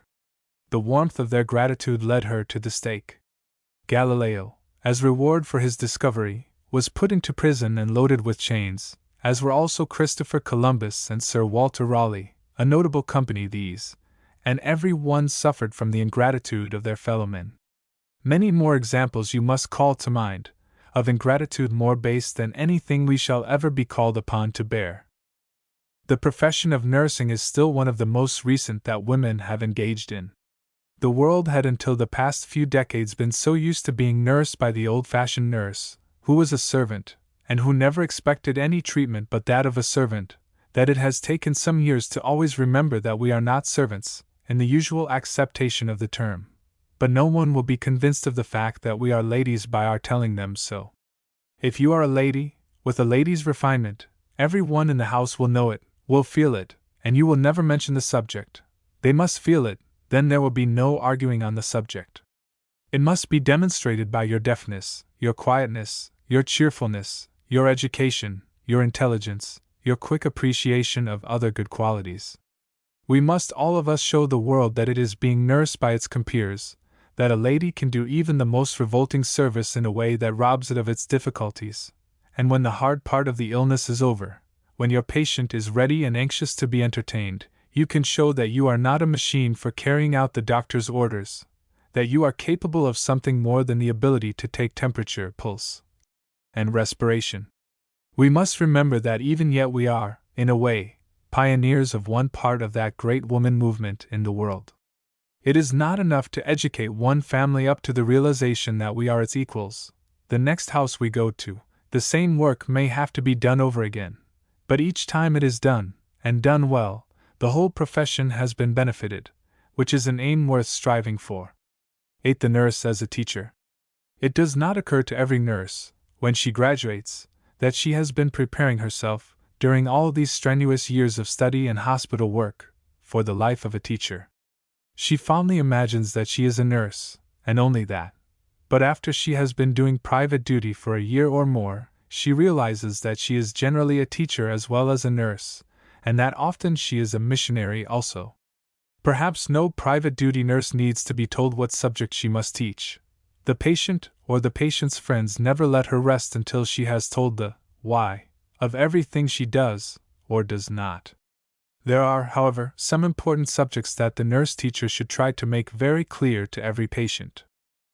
We will begin with the baby, as the babies are with us always, and if doctors and nurses, science and sanitation have their way, there will sometime be no call but that of the baby, for nurse or doctor either. The ignorance of the young mother is proverbial. Her wish to know about her baby and its care is pathetically earnest. The new life is so precious, she would take such good care of it, if she only knew how. Here is a pupil eager for knowledge, ready to do all that can be intelligently taught to her. The nurse should have very clearly in her mind all the mysteries of digestion, all the reasons for regularity in feeding, the necessity for fresh air, for long and uninterrupted slumber, for loose clothing, for regular bathing. She should be able to give the mother the rules for her own living that she may be able to provide the best milk for the baby, or, if the little one has to be artificially fed, the methods of preparing the particular food chosen should be explained, and the indications of indigestion pointed out. All this is real teaching, real missionary work, and if well done will help the mother immensely and probably save the baby many attacks of colic or worse. Washing the baby is usually regarded by the young mother as a terrible ordeal. No nurse should leave her young mother patient until she is fully able to perform this task. Let the mother watch, a few mornings, while the nurse does all the work, then let her undress the baby, when the nurse can take him and finish the operation. Day by day let her do a little more, as her strength and ambition permit, until at the end of a week she is fairly used to handling the child and can, perhaps, keep him until the last finishing touches are put on. The nurse should always be near, to help, to advise, to take the child should the mother become exhausted. Finally, she should go into another room, and leaving all things ready, allow the mother to perform the duty by herself, letting her know that at any time she will be relieved if necessary. In this way the mother becomes accustomed to the child, and the bath is always a pleasure to her. How many times have we heard pathetic stories of a young mother trying for the first time to wash the baby, the tears of despair, the nervous blunders, the exhaustion when the performance was brought to a hasty close. All such stories mean that the nurse in charge was not a teacher, and that her work when she left the case was not completed. Suppose that this baby is the third or fourth, the mother knows what to do for the new little one, but how about the others? She is still anxious to do what is right, or perhaps she is not anxious, and her attitude toward the children is not what it should be. Perhaps she does not realize that she will be called to account for these souls entrusted to her care, that these bodies will do their part in life, well or ill, as she treats them wisely or foolishly. Here is true missionary work. A thoughtful, intelligent, judicious nurse can show a mother that an attendant may be responsible for Johnny's inattention, as it causes dullness of hearing, how Mary's fretfulness is caused by too little sleep or by insufficient ventilation of her room at night. She can explain how irregular eating causes the children to be cross and irritable. She can show why the first teeth should be removed when the second begin to push towards the gum. She can teach the mother that the headaches so often met with, in children who go to school, are due, perhaps, to eye strain, and cannot be corrected with pills, and should never be soothed with headache powders. She can show the evils of the gallons of soda water too many young women swallow, of the injudiciousness of allowing young girls to congregate in drug stores. These last two evils, soda water and the drug store habit, the mother may know nothing about. She is busy at home with the little ones, and the 14 or 16-year-old girl only too often is allowed to wander off, downtown, with other young girls, and what she does there would astonish many a mother. Every nurse should know how to teach her patient to guard herself and her children from tuberculosis. She should be able to show what the early symptoms are, what is then necessary to do, what care should be taken of the sputum, of the patient's food, of his eating and drinking vessels, his bed and bedding. She should know how to teach a tuberculosis patient to care for himself, how he can avoid giving his disease to others, if he stays at home, and where he will find proper hospital or sanatorium accommodations if he goes away. Most mothers are very thankful for practical hints from one who is supposed to know, and who, during a 4 to 6 weeks stay, makes herself one of the family, and offers advice in the right way and at the right time. The great sex question is almost sure to be discussed at such a time. The advent of a new baby is such a wonderful thing that nearly always the other little ones want to know, very naturally, where it came from. Little folks are brimful of curiosity. It is nature's way, I suppose, of teaching them. Every new thing fills them with admiration, with joy, and they must know all about it. "Oh, Mama, what a lovely new pony! Where did you get it? Is it really mine? Oh, Papa, what a dandy new sled! Where did you get it? Can I use it right now? Oh, have we got a new baby? A real baby? Is it ours? Where did it come from? Can I hold it? All are familiar with these expressions of wonder, of delight, of joy of possession, but how to satisfy the eager mind aright is a problem requiring our most careful thought. Books, papers, and magazines tell us what to say and how to say it. All this should be talked over, and if the mother does not know, the nurse should know what books to tell her to read. The medical world today is much concerned over the question of prostitution and its effect upon the coming race, through the transmission of syphilitic taint to an innocent wife, who is thereafter barren, or who bears syphilitic children. The folly of the double standard, purity insisted on for the wife, unchastity condoned in the husband. All these subjects are sure to be brought up, and the nurse who goes prepared on these and kindred topics can do an immense amount of good to the women she nurses. She can show how useful the knowledge of chastity is to a boy, the strength that comes from self-control, the weakness that follows self-indulgence, the danger to himself and to those he really loves when he contaminates himself with prostitutes. A young man once said to a friend of mine, "Oh, if my mother had only warned me of the suffering I would cause myself and others, I never would have polluted my body and shamed my soul." The nurse should know how to instruct the mother as to the signs of self-abuse in her little boys, so that she may know what causes the nervous movements, the pallor, the fitful appetite, the dark circles under the eyes, the listlessness, the fondness for being alone, any one of which should call for extreme watchfulness. All these things a nurse should be sure to know, so that, as far as in her lies, she should be one more earnest woman striving to make the world better for her, having lived and worked in it. A wise man has given this quaint description of a perfectly educated man. When a man knows what he knows, when he knows what he does not know, when he knows where to go for what he should know, I call that a perfectly educated man. So with the nurse. When she finds a social problem with which she is not familiar, let her turn to this list of books, magazine articles, and pamphlets upon the subject. Chapman, Rose R. The Moral Problems of Children. Doc. Lavinia L. Hygiene and Morality. Hall, Winfield Scott, Reproduction and Sexual Hygiene. Henderson, Charles W. Education with Reference to Sex. Littleton, E. Training of the Young in the Laws of Sex. Morley, Margaret W. The Renewal of Life. Morrow, Dr. P. A. Social Diseases and Marriage. Saleeby, Caleb W. Parenthood and Race Culture. Wilson, Dr. Robert N. The American Boy and the Social Evil, The Nobility of Boyhood, 50 cents, contained in The American Boy and the Social Evil. Hall, Stanley, Educational Problems, Chapter on the Pedagogy of Sex, Adolescence, Youth, Northcote, H. Christianity and Sex Problems, Janney, Dr. Edward O. The White Slave Traffic in America, Report of the 3/8 Conference of Charities and Corrections, in Boston, June, 1911, Sex Hygiene Section. Kaufman, Reginald Wright, The House of Bondage, Summary of the Chicago Vice Commission, in the May number of Vigilance, Education with Reference to Sex in the August number of Vigilance, published monthly at 156 Fifth Avenue, New York City, at 5 cents per copy.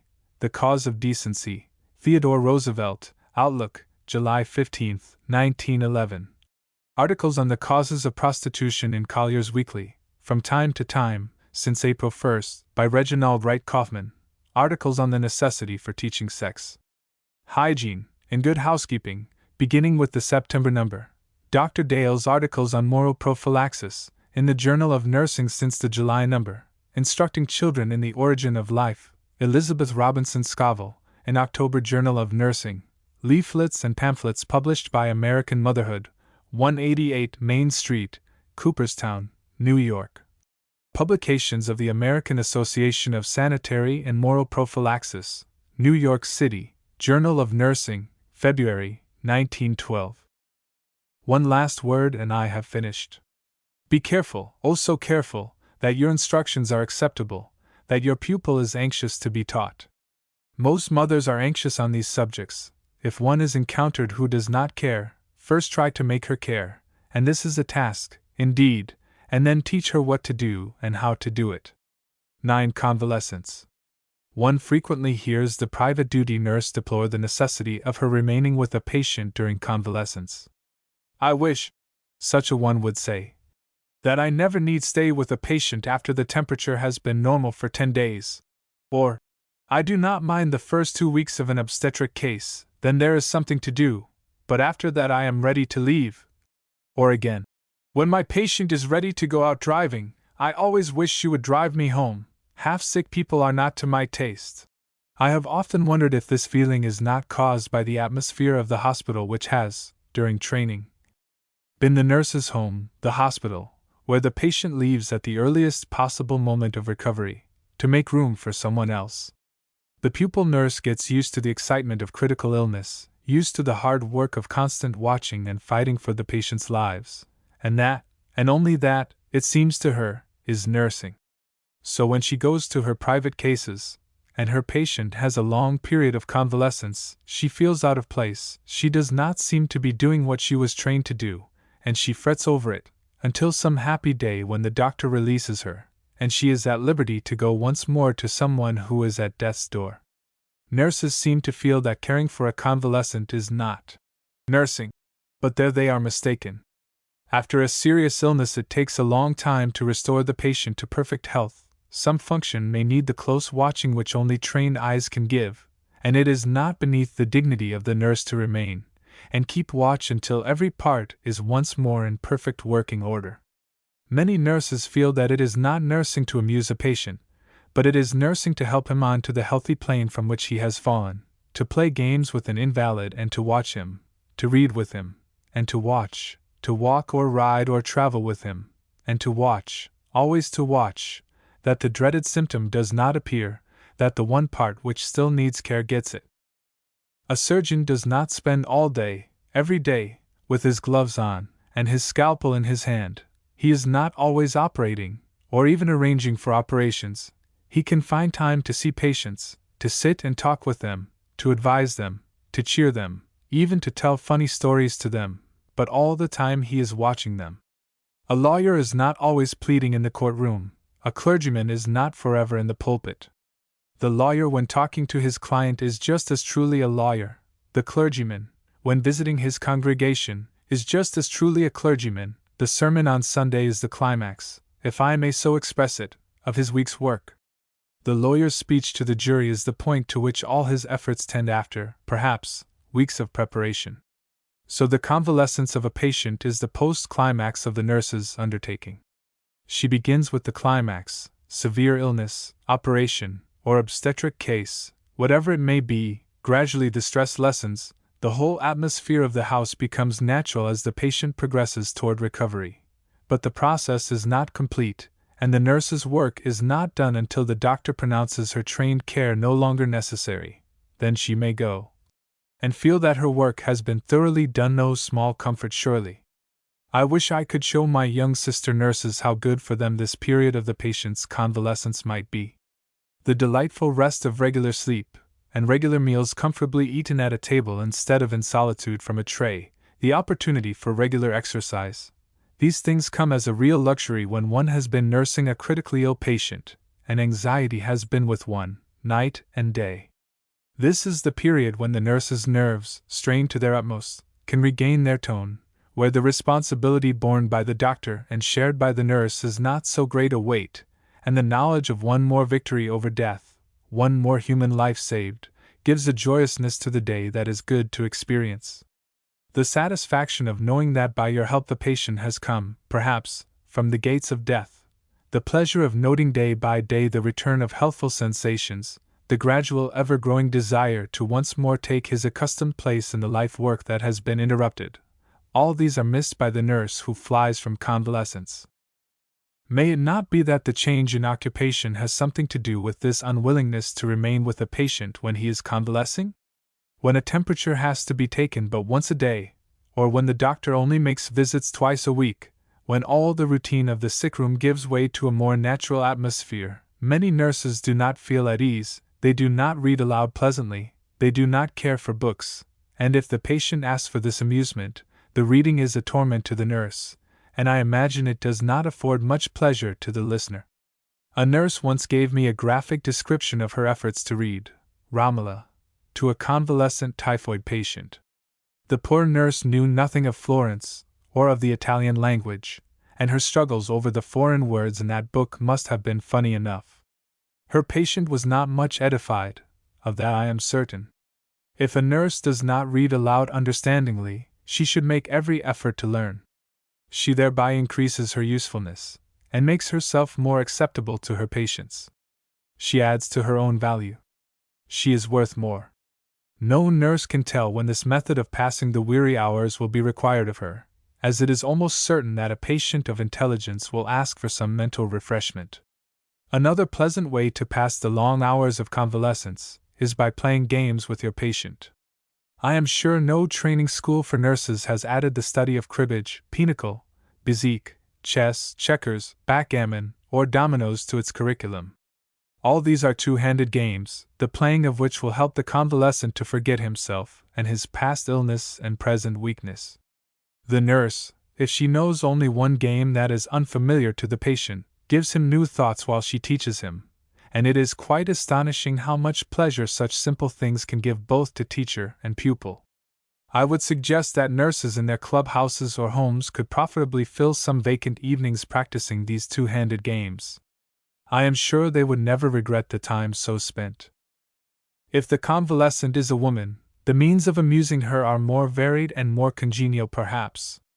In addition to reading aloud and playing games, there is the vast realm of fancy work, where most women feel at home. It is a pity, so few women nowadays know anything about knitting, crocheting or tatting. Many do not even know which is which. A lady asked me very innocently, not long ago, how I could tell the difference between knitting and crocheting. Since Irish crochet has returned to favor, however, many have once more taken up their crochet needles. The nurse who can deftly turn her hand to these dainty arts, and can teach them to her patients, or any of the patient's family, has the means of making herself a very acceptable companion, apart from her nursing skill. Embroidery is very fascinating, and appeals to every woman. A dainty little garment for your patient, embroidered while you watch her return to health, will be long treasured by her. For a nurse, what art, what accomplishment can she have that will not help some poor invalid, that will not shorten the weary hours for some sick body, or bring consolation to a weary soul? A perfect nurse is one who brings comfort to her patient. It is because trained nurses bring more comfort that they have replaced the old-style nurse. The more comfort the nurse brings, the more successful she is. The ability to talk well, when talk is needed, to read well, to amuse understandingly, to wisely meet each need of the invalid as it presents itself, this is to be the ideal nurse. How shall a nurse occupy her days of waiting?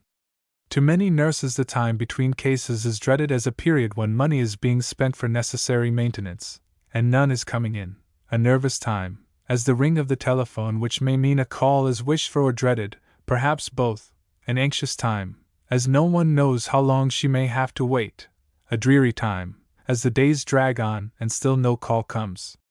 It is a trying time, but much can be done in these days of waiting that is delightful in the doing, and that will prove a source of pleasure to all future patients, and no little profit to the nurse also. Let me preface my few hints by saying that all patients and patients' friends expect the nurse to know all about the diseases and their cures, the care and management of the sick. That is common, ordinary nurses' business, but there too many nurses stop. They often can go no further, and when one comes to a family and adds to this a broad culture, and an intelligent interest in the topics of the day, the respect and admiration of the patient and family are unbounded, and their surprise genuine. I would like, if possible, to impress upon the nurse graduate that really there is much to learn after she has left the training school. All the technique of hospital and operating room is fresh in mind, but there is so much that lies necessarily outside the walls of a hospital, and this knowledge that comes with experience is a great part of what makes a successful nurse. I will not touch here upon what every nurse knows so well, relating to the preparedness of clothes, satchel, and instruments. We take it for granted that all this is ready. The case before has been a hard one, we will imagine, and several days have been given to the luxury of whole nights in bed, and whole days of resting. This is all done, and the next case is awaited. The best thing to do first is for the nurse to examine a little her mental equipment, see what she has stored away in her mind that can help the next patient, or that can assist in fighting the battle of hygienic cleanliness versus disease-bearing dirt. Let her consider whether she reads aloud acceptably, understandingly. Has she a good list of books which most women would enjoy? Does she know what books to suggest for the children? Can she tell what would interest the boys, or what a man would like to listen to? Does she know humorous books, interesting histories, or biographies? Here, then, is occupation for many idle days. To go to a public library is always a pleasure. To make friends with the librarian is an added pleasure, as is also the making oneself familiar with some good books that can always be procured, and that will give pleasure and profit to patient after patient. This search for good literature will give happiness in the quest, and happiness in the reading. Librarians are usually glad to direct one to the books needed, and many delightful hours may be spent in the library, and all the while the comfortable feeling experienced at the pleasure felt will be transferred later to future patients. The subject of hygiene is taught in most training schools, and indeed in many day schools as well, but this is a branch of knowledge that is growing so rapidly that, unless the very latest discoveries are learned, the nurse may find herself of use merely when the infection has done its work. I wonder how many nurses have made use of the bulletins issued by the U.S. Department of Agriculture in Washington. These are called farmers' bulletins, but many of them are of use to all mankind, be they farmers or not. They are free to any who ask for them, and up to the present time about 500 have been issued. They are upon all sorts of subjects: flies, malaria, the destruction of rats, care of food in the house, fruit as a food, cereal breakfast foods, etc., etc., subjects ad infinitum. Here, then, is a mine of information open to anyone who asks. All one has to do is to write to the Secretary of Agriculture and ask to have sent a list of the farmers' bulletins published by his department, and from the list any bulletins may be selected, and they will be sent. Ask for what is needed. It is all meant for the education of the public. The information is absolutely reliable, and represents the best thought of the country, expert advice by the foremost scientists. I have often thought that a nurse who made the nursing of children a specialty, or even those who nurse children occasionally, would be much profited by a course in a kindergarten training school. The private duty nurse, however, having but a few days at her disposal, cannot do anything as extensive as that, but a very good substitute is at hand, in the kindergarten department of any of our public schools. It is most interesting to go to a public school, ask to see the principal, and let the nurse explain her visit, and show her how helpful it would be to future little sick folks, if she might be allowed to study some of the kindergarten methods, and permission will readily be given. When the nurse reaches the room of the littlest ones, let her sit down, and quietly watch what is done for them, and how they are managed. The kindergartner will be glad to tell where she finds the charming stories she relates. She will give models of the wonderful things her pupils cut out of paper, the canoes, the men to sit in them, the wigwams, the sleds, automobiles, swings, stoves, trees, apples, etc., etc., articles well nigh innumerable, and all so simple and so deftly made.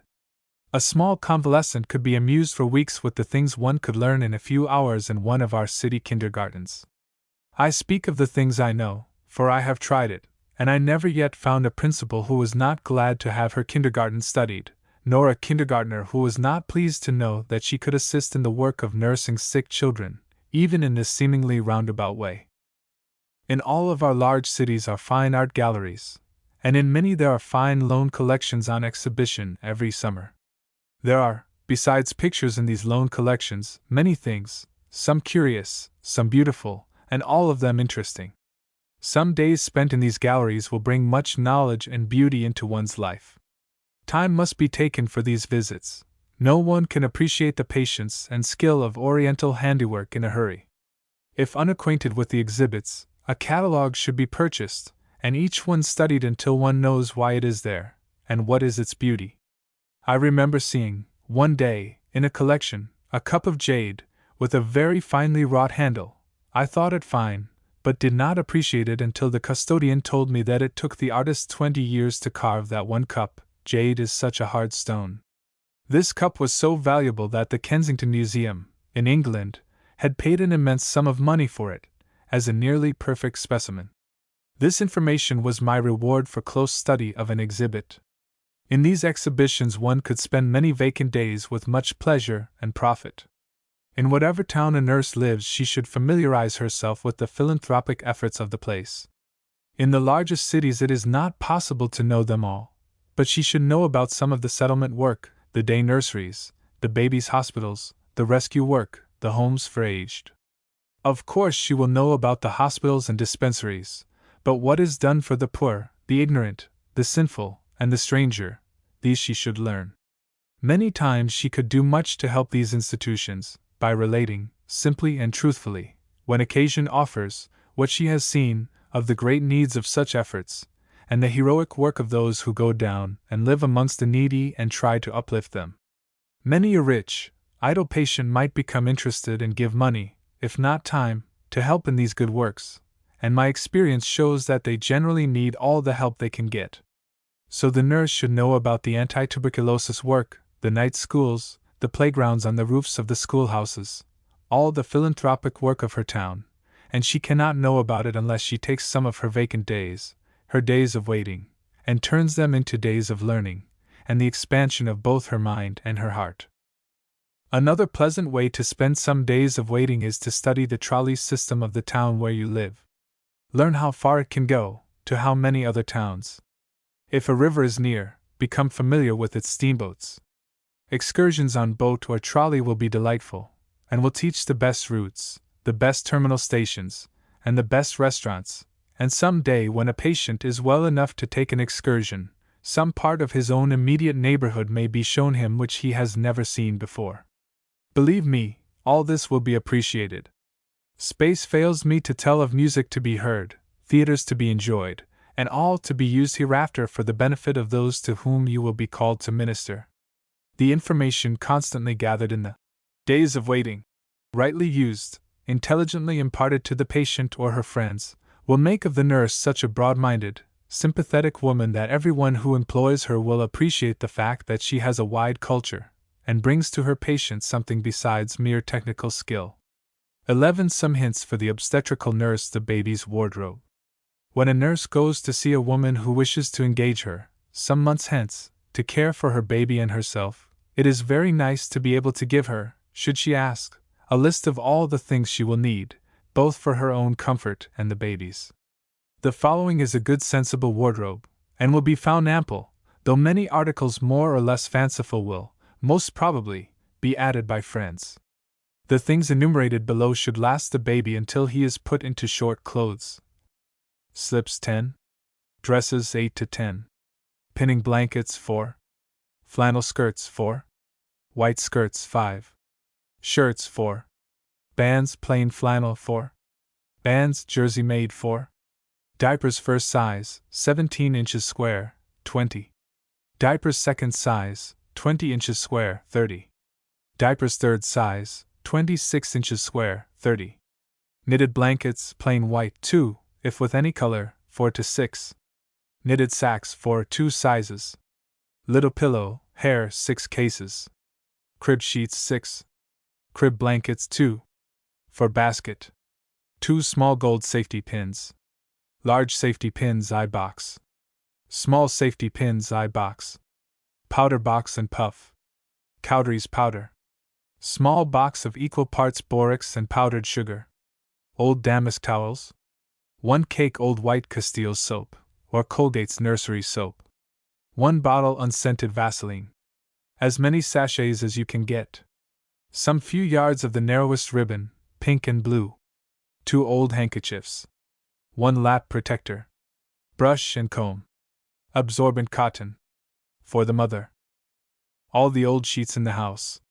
Rubber sheet, double width. A square of rubber sheeting, single width. An old comforter. Footnote: when the Kelly pad is used for the delivery, the old comfortable, the blankets and the single width rubber sheet need not be provided.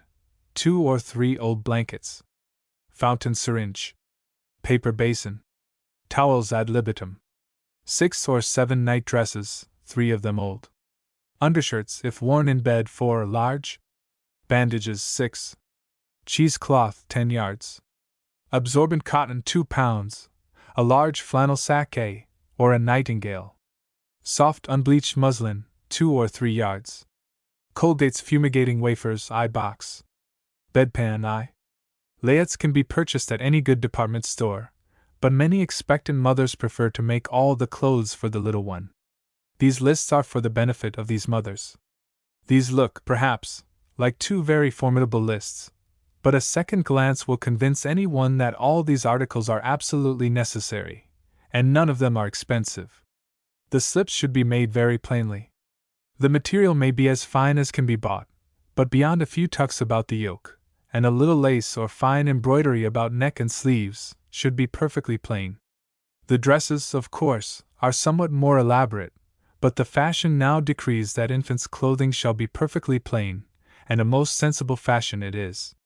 Pinning blankets are open all down the front, and are usually made in the shops with a broad band of stiff white muslin, which shows that the people who made them never tried to dress a baby. The band should be of flannel or coarse linen many times washed so that it may be soft, and the pins will go through many folds of it. Flannel skirts are usually made of 2 breadths of flannel, and are more or less embroidered. These are not left open, except just enough to make the dressing easy. Shirts are made so well in stores that few people care to knit them. They should always be high in the neck and long-sleeved, and it is better to get 2 sizes, as, if the baby is small, it never can be comfortable in a large shirt that does not fit. The 4 flannel bands should be 6 inches wide by 17 or 18 long, torn the length way of the flannel and left just as torn. Not hemmed or ornamented in any way. No hemming or stitching can be so fine that it will not mark the baby's flesh. Besides this, if you have these plain bands and find they are several inches too big, nothing is easier than tearing off a strip and making them fit. If the child has a very large, round abdomen, they can be made to fit over it nicely by taking 2 little tucks on the lower edge, about half an inch from the middle of the band, and letting the tucks run up about an inch or a little more, tapering it off gradually. When these are discarded and the jersey-made bands are put on, always put them on the baby feet first, as it is hard to get them over the shoulders. The very best material for the first small diapers is old, soft table damask. The better the quality, the softer it will be. Be sure they are exactly square. Nothing is more trying, in a small way, than to get a diaper that cannot be folded true. These should be made double and the edges turned in and sewed around. By the time the baby has outgrown them, they will be fit only for the rag bag, and may be thrown aside. The second size diaper, also the third, should be many times washed to make them soft enough for use. These may be used at first folded 8 times and put under the baby next the damask diaper, between that and the pinning blanket, and will often save the nurse the trouble of changing the baby's clothing, because it is wet through. In this way they will get more washings and be softer when you have to use them next the baby's skin. Cotton flannel, with a good nap and not a very close web, is very good also and can be used instead of the damask where that cannot be procured. Put it on with the nap next the skin. It is an excellent absorbent. The baby should have at least one little, rather flat, hair pillow, covered on one side with blue or pink silk, on the other with plain white over the ticking. The prettiest pillow cases I ever saw were made of broad-hemmed pocket handkerchiefs. 2 sewed neatly together round 3 edges, and on the 4th button holes for mother-of-pearl studs. The handkerchiefs may be fine or not, embroidered or plain, and may have lace sewed on the edge, but they can't help being pretty, and the embroidery will never be in the middle. I shall never forget my pity for one poor little mite I saw once, who, on waking from his sleep, was discovered to have the print of an embroidered S on his cheek. It had been worked in the center of the little pillowcase by some loving but ignorant hands. When the baby uses the pillow, let him sleep on the white side. At other times turn up the colored side and the pink or blue will show very prettily through the linen. If you let the child sleep on the colored side he may, most likely will, vomit some sour milk on it, sooner or later, and the beauty of your pillow will be gone. If the regular little crib blankets are thought too expensive, a very good substitute may be made from white eiderdown cloth, which is warm, soft, and not at all costly. The gold safety pins are intended for the final pinning of the dress in the front, and in the back. Of course, any little ornamental baby pin answers the purpose just as well, and indeed, an ordinary safety pin will do should no other be at hand. The little box of equal parts of borax and sugar should not be forgotten. Mix the two very thoroughly, and if any little white aphthous spots appear on baby's lips, tongue, or cheeks, apply a little of this mixture several times a day, and they will probably all be gone by night. Put it on very carefully with the tip of your finger slightly moistened so that some of the powder will adhere. Examine the baby's mouth every day for these spots. They are likely to appear any time after 10 days or 2 weeks, and are more often seen in weak children, or those who are fed by a bottle. If the spots appear on a child who is taking the breast, the nipples are very apt to be sore. Much care, therefore, must be exercised in this matter. Sachets are a real luxury in the drawers of the baby's bureau. Atkinson's sachets are the best, though Colgate's Violet is very delicate and pleasant. Put 1 or 2 amongst the little shirts, and some among the knitted blankets, but mostly have them in the dresses, and be sure when you take out a clean dress, or slip, to take the sachet and slide it into the neck of the slip that will be worn tomorrow. Nothing can be more attractive than a clean, sweetly smelling baby, and per contra, nothing is more disgusting than a wet, sour, cold, crying baby. If he be wet and sour, he will surely have cold feet and hands, and as surely will he cry. Poor little thing! It is his only way of expressing his opinion of the state of his toilette. It is very pretty, when the baby is fresh and clean, and has on a fine slip with lace edging the sleeves, to tie around the wrist, outside of the sleeve, a piece of pink or blue ribbon. Make a nice little bow and let the lace fall over the fat little hands, like a frill. Be careful not to tie the ribbon too tight, and keep it clean. If it becomes soiled or wet, take it off directly. A lap protector is made by covering a piece of rubber cloth about 14 inches square with several thicknesses of old blanket. To cover this, have some slips like pillowcases, of linen or cotton, plain or fancy, as the lady may have time or money. Slip the protector, in its case, and lay it on your own, or any one else's, lap who wishes to hold the baby, and it perfectly protects from all wetting. Table for estimating the probable duration of pregnancy. 280 days, 40 weeks, 10 lunar months, or 9 calendar months are here estimated as the usual duration of pregnancy, the actual computed average being 276 2/3 days. The exact day of conception, not the fertile coition, can never be accurately determined. The only date from which conception can be dated, and the probable confinement day predicted with some chance of certainty, is the first day of the last menstrual flow, adding to this 1 week, 7 days, for the average duration of the flow, with a few days leeway. We count 9 calendar months forward, and have the approximate date of the expected confinement. The most ready method is to add 7 days to the first day of the last menstrual flow, count back 3 months, and add 1 year, when we have the future date when, or about when, delivery may be expected.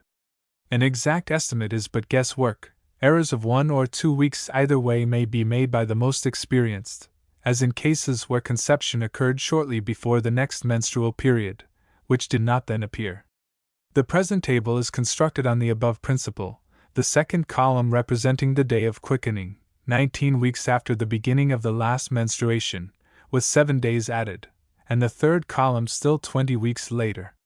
The date of quickening is still more variable than that of delivery, from 1 to 4 weeks. Intermediate dates may be fixed by adding the necessary number of days to each column. Thus, for January 11th, the second column should read 31st of May, and the third column, October 18th, and so on. Beginning of last quickening. Confinement. Menstruation. January 1 St, May 20 th, October 8th. February 1 St, June 20 th, Nov. 8th. March 1 St, July 18 th, December 4th. April 1 St, August 18 th, January 6th. May 1 St, September 17 th, February 5th. June 1 St, October 8 th, March 8th. July 1 St, Nov. 17 th, April 7th. August 1 St, December 18 th, May 8th. September 1 SD, January 18 th, June 6, October 1 SD, February 17 th, July 8, NOV. 1 SD, March 20 th, August 8, December 1 SD, April 19 th, September 7. Articles for the mother's use. Perhaps it is not necessary to say why it is better to use old sheets for the bed of a parturian woman, but I will repeat that old ones are to be preferred, and really new ones, that is, only once washed, never used. New towels are of course objectionable, as being too harsh. If the patient likes a rough towel, use a regular bath towel, if you can get it. Be careful, never to let loose and wet ends of the washcloth drag along exposed parts of the body. It is a good plan to sew your washcloth into a bag, and to slip your hand inside, and work with it put on like a mitten. A rubber or fiber sponge is to be preferred. Keep one for the face, neck, arms, and hands, and another for the feet and legs. The vulva is bathed best by means of a fountain syringe used as an irrigator, and a little sterilized gauze twisted around your dressing forceps. The gauze can be changed as often as necessary, and is much more satisfactory than anything else, especially if there has been a laceration. The square of rubber sheeting, single width, is most useful. For the confinement, the bed should be made by first spreading over the mattress the wide rubber sheet. Over this put an old blanket, then the undersheet. Upon the right side of the bed, where most likely the woman will lie, place the square of rubber, over that the old comfortable, for double, and hold all in place with the sheet folded like a hospital draw sheet. This must be firmly tucked in at the sides under the mattress. It will seldom be found necessary to change the undersheet, if the bed is made this way, and the rubber square is drawn carefully away, with the comfortable and draw sheet, when it is time to make the patient clean and dry after the birth. It is a good plan now to tear this square in two, and keep one piece directly under the clean draw sheet for the first few days. This saves much washing. An old blanket and a small one will be found invaluable for all sorts of things, for example, to spread over the shoulders and chest when the bandage is being pinned, to warm and wrap up the feet and legs, if they show any signs of being cold, to cover one knee and part of the body when using the irrigator, which when there has been any laceration, is a delicate piece of business, as every nurse knows. Always fold up this invaluable and constant friend, and put it in some handy but inconspicuous place. It is a friend, and a good one, but it is not a beautiful object to look upon, and others not knowing its virtues would think you untidy if it was in a noticeable place. The fountain syringe is absolutely indispensable, and though it may seem unnecessarily large, yet I think a 4-quart bag better than any of the smaller sizes. To be sure, you never might need 4 quarts in the bag, but it is so much easier managed, so much less liable to spill over, if you have a large bag and put it only half or 3/4 full. Then, too, you get so much more force if you have more water in the bag, you need not use it all. A Davidson syringe is very nice for some things that a fountain syringe could not be used for. Oil enemas, for instance, also nutritive enemas. After an oil enema, be sure to wash your syringe thoroughly with a strong solution of washing soda or ammonia, else you will find the rubber of the bulb and tubing becoming pasty, and your syringe will be utterly spoiled. The paper basin is very light and easily handled and much to be preferred to a large china affair, which may easily slide from warm, wet, slippery hands. I often wonder that the women of our day, who are so sensible in many things, should have abandoned the fashion of short nightgowns, which our grandmothers always provided for themselves at these times. I remember asking one lady, when talking over what she would need for her first baby, and for herself, at the time of its birth, if she had not something short and plain that she could wear. She looked very thoughtful for a moment, and then said that she thought she did have one nightdress that did not have a ruffle or embroidery around the bottom. She could wear that. It certainly is not from motives of economy that our wealthy patients do not have these most sensible of garments. I think they know nothing about them, and they should have their virtues explained to them. A pocket could be added to this garment, I think, and it would be a real comfort to a woman. I know it would be to a nurse, who usually has to hunt up the ever-missing pocket handkerchief a dozen times a day. Men always have pockets in their nightshirts, and they are not sick half as much as the women. I wonder why women do not imitate this most sensible custom. If your patient will not let you cut off any of her old nightdresses, you must use the long ones, of course, and change them as often as necessary. Bandages should always be made of soft unbleached muslin. Double is best, though I have used them of the single fold, and hemmed, but they are firmer if double. They should be wide enough to come down to the great trochanters, and up to a place 2 inches above the umbilicus, long enough to fit the woman before she became pregnant. She has likely some measure, or could get it from her dressmaker. Women vary so much, it is hard to give an exact measure in inches, but you might begin with a bandage 50 inches long, and if the ends are too long, cut them off, and turn in the edges of the cloth and overhand it neatly. Obstetrical binders, or bandages, are now seldom put on a parturient woman, but in case they are to be used, I give the best kind I know of. They are sometimes made to order, but I never knew one of these to fit, or wash well. The method of their application is of course taught in the schools. The nurse should always know from the doctor, or the prospective patient, if binders are to be worn, and instructions given as to how to make them. 4 or 6 will be enough. 2 or 3 yards of soft, unbleached muslin for breast bandages should be provided in case they are needed. A 6-tailed bandage is, I think, the best for this purpose.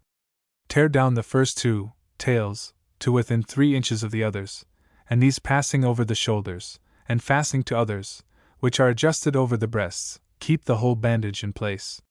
It is not necessary to speak of the napkins or pads. These are universally used, and readily bought, sterilized, and ready for use. All sterilization is so thoroughly taught in the schools, I have taken proficiency in this particular for granted. There should always be a disinfectant or antiseptic of some sort on hand. Carbolic I-30, Platts chlorides, permanganate of potash, or something that will answer the purpose, bichloride of mercury, etc. You must find out from the physician which he prefers, and of what strength. I must not forget to say that when you go to see your prospective patient, and she shows you the room she expects to occupy, it would be well to cast your eyes about for some rug, that you can, if necessary, turn wrong side out and spread at the side of the bed. Some doctors are very neat about their work, but some are, well, perhaps I'd better not say it. We must not criticize the doctors. But sometimes it is best to have protection for the floor. It gives the nurse a comfortable feeling quite beyond description to know that, no matter what may happen, the carpet will not be ruined. 12. As to washing the baby. In the first place, get together everything you will need for the bath and subsequent dressing. Have the clothes all laid in order over a chair back before an open fireplace, or over a radiator, or if no better expedient suggests itself, fill bottles with hot water, or get a hot water bag and fill that, and lay it over the clothes arranged in the order you will need them, beginning the pile with the dress and having the band the last. Have 2 large soft towels and keep them warm. If possible, have an apron made of rubber cloth to tie about your waist. At your side on the floor, have a small blanket ready to lay over the rubber apron when needed. Put your baby basket where you can reach it. Be sure that it contains all the things you will need: sponge, soap, powder, pins, Vaseline, etc., and an extra diaper or 2. Now get the tub, tin, and pour in the water until it is about 4 inches deep. Have the water no warmer than 100 degrees Fahrenheit. Bath thermometers are made that are quite cheap, and a great convenience. One should always be at hand, as no nurse should ever trust her feelings as to whether the water is hot enough or not. Always test any water to be used for the sick or the delicate with a thermometer. Another point a nurse should be most careful about is to be careful that her hands are warm before she takes the baby, as her cold hands on his warm flesh will surely make him scream. All being now ready, take the baby and sit down with him, spreading the blanket over your knees as you do so, and having the tub just in front of you on another chair. The sponge is best to use for the washing, but a piece of old table damask is very good. Wash the eyes very carefully first, then the face, and dry on the towel. Now hold the baby's head over the tub and give that a good washing with soap on your bare hand, and rinse it well with plenty of water, always holding the left hand under the head and neck. Bring him back on your lap and thoroughly dry his head, Then wash and dry the ears carefully. When you get this far, you may undress the baby completely, being most careful yet not taking any unnecessary time. When he is quite ready for the tub, grasp him firmly with the right hand, letting the buttocks rest in the palm of the hand, the fingers being outspread, and the thumb coming up almost to the pubic bone. With the left hand hold the head and shoulders. Lower him very gently into the water.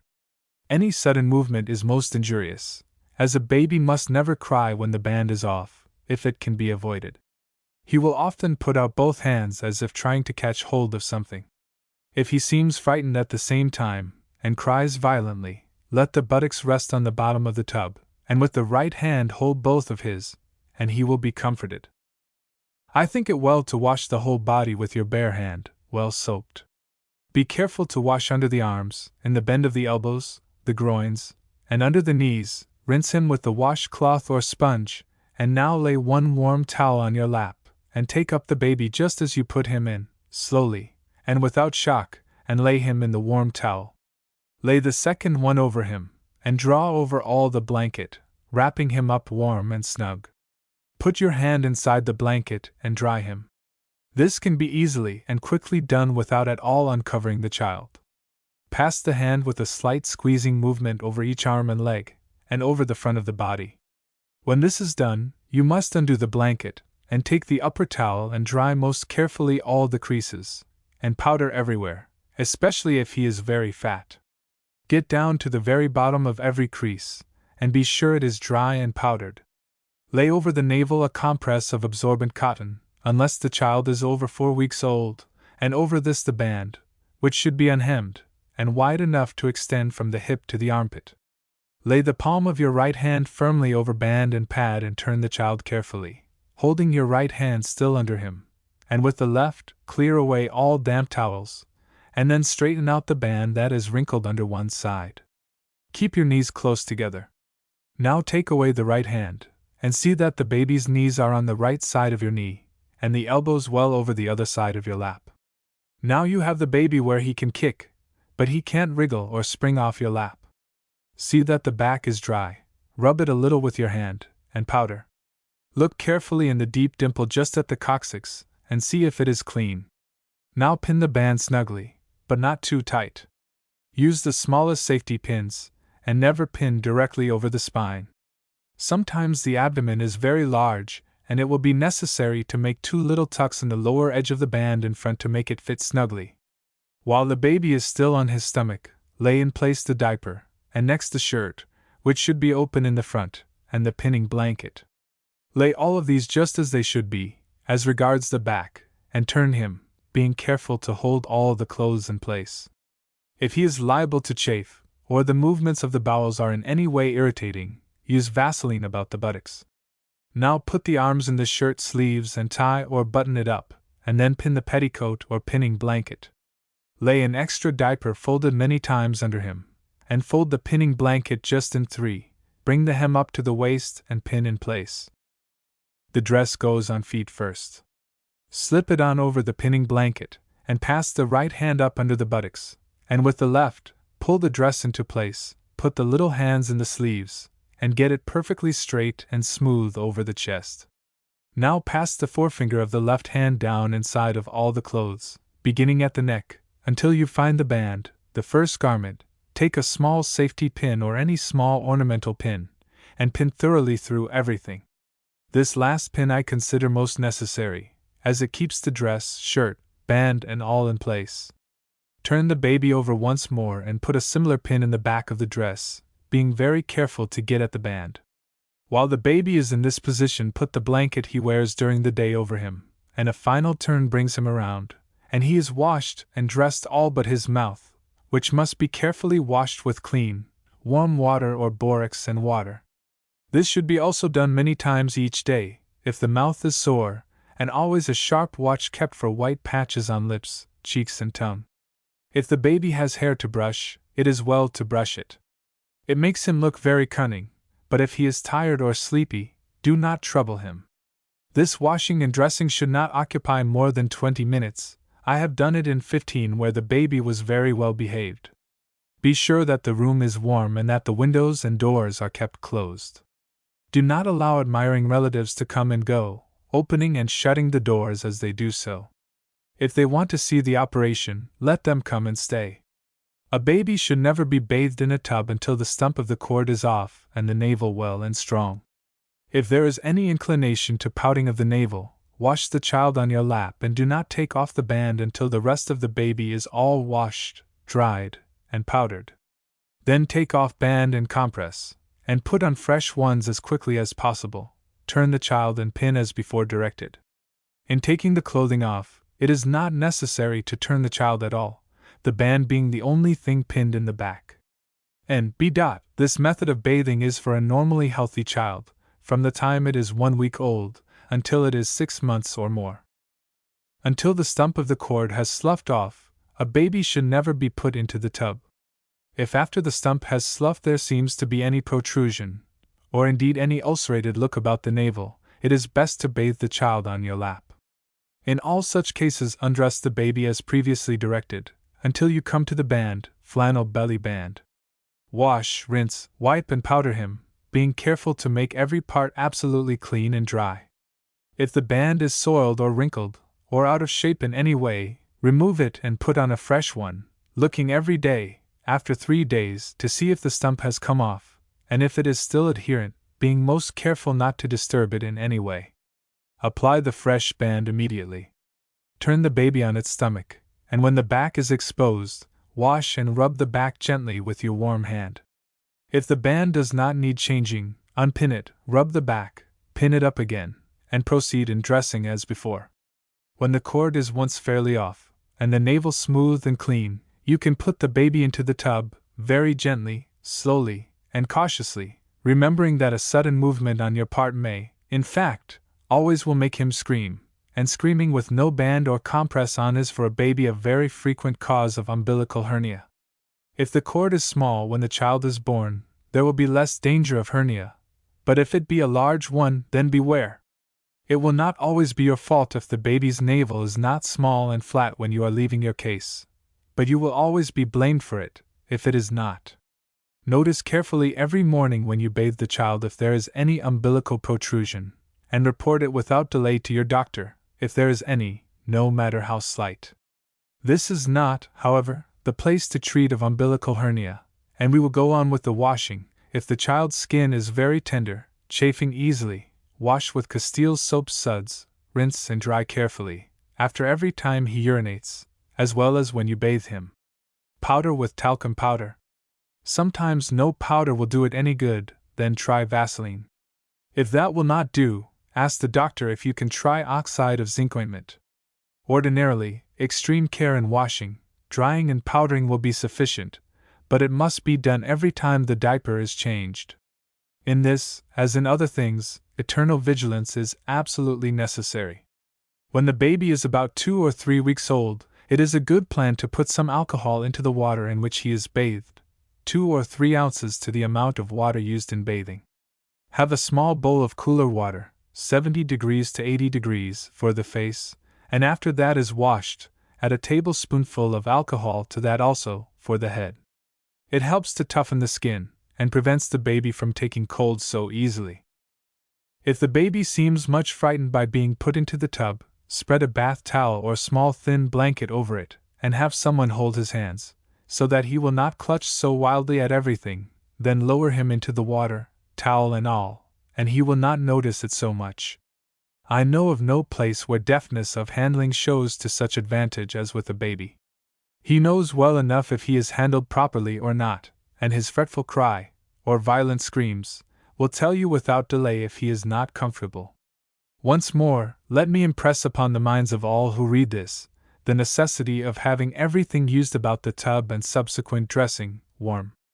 Anything cold will make the little one scream, and I think all nurses will agree with me that there is no more nervous work than washing and dressing a baby who is crying, and once he begins, he is only too apt to keep it up during the entire time. This is especially true if a weak, ignorant mother is made nervous by the noise, or a doting grandmother hovers about, making remarks about new-fashioned ways, and wondering why this child should cry when his mother was always so good, as a baby in her bath. Now, as to the time of washing a baby. The morning is unquestionably the time, but if the baby be very young, less than 2 weeks, and has been wakeful during the night, I would let him have his nap, even if it did delay you and interfere with your plan of work. If he sleeps, he is comfortable, and unless for some more serious reason than the bath, he ought not to be disturbed. This, for babies in private practice. Hospital babies cannot be so tenderly cared for. When there are 10 or 11 to be washed in one morning, choose, of course, the ones that are awake, as far as you can, but there will always be 1 or 2 sleepy, warm little ones about whom you will have some twinges of conscience as you begin to wash their faces, but the work presses so, it must be done. A baby should not be bathed just after nursing, or when he is hungry. Yet, most little babies go to sleep at the breast, and very often do not waken until they are once more ready for eating. This seems like stating a difficult problem, and I know it is not always easy to select just the proper time, but the best way, I think, is this. If the baby is nursing from the breast, tell the mother, after this nursing you wish to wash the child, and not to let him go off for sound sleep. She can prevent it, and keep him for the 20 minutes or half an hour it is necessary to wait after his meal. Meantime you have time to get everything in readiness for the bath. It is a great mistake to attempt to bathe a baby when he is hungry. He will scream for his food from the beginning to the end of the performance, hesitating occasionally when something warm touches his mouth, and he eagerly seeks his meal, only to redouble his cries when not satisfied. Nothing is so persevering in its endeavors as a hungry baby. Satisfy its appetite first, and wait a reasonable length of time. Wash him deftly and quickly, and he will be so sleepy by the time you are through, you can lay him in his bed and he will be asleep in a moment, when you can pick up all the soiled clothing and the general mess of the bathing operation, and leave the room once more tidy. And just here, let me say a little about the washing of the baby's clothes. Of course, the dresses or slips, skirts, and the diapers go to the laundress. Begin every morning on an entirely new, that is newly washed, set of diapers. Gather up all that have been used the past 24 hours and have them washed.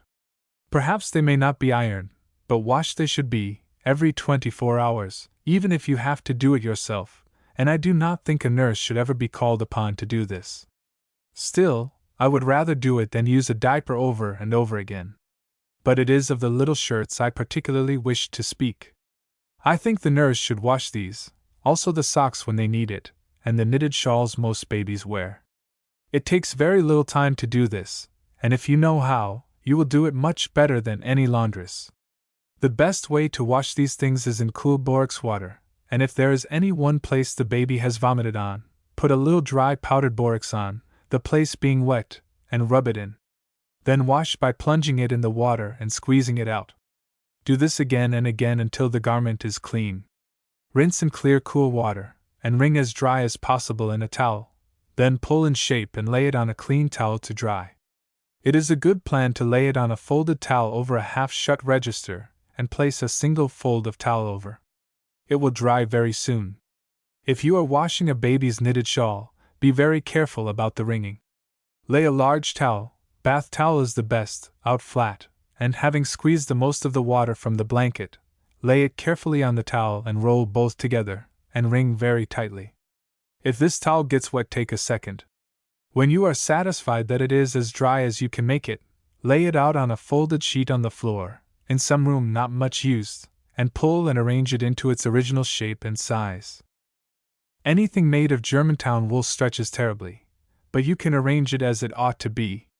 It will look roughly here and there and ridgy all over, but when it is dry it will shrink down all right. Only do not hang it up, and when it is dry you will be surprised to find it looks as good as new. If you are ever consulted beforehand as to what would be nice for the baby, use all your eloquence against any color being put into these knitted shawls.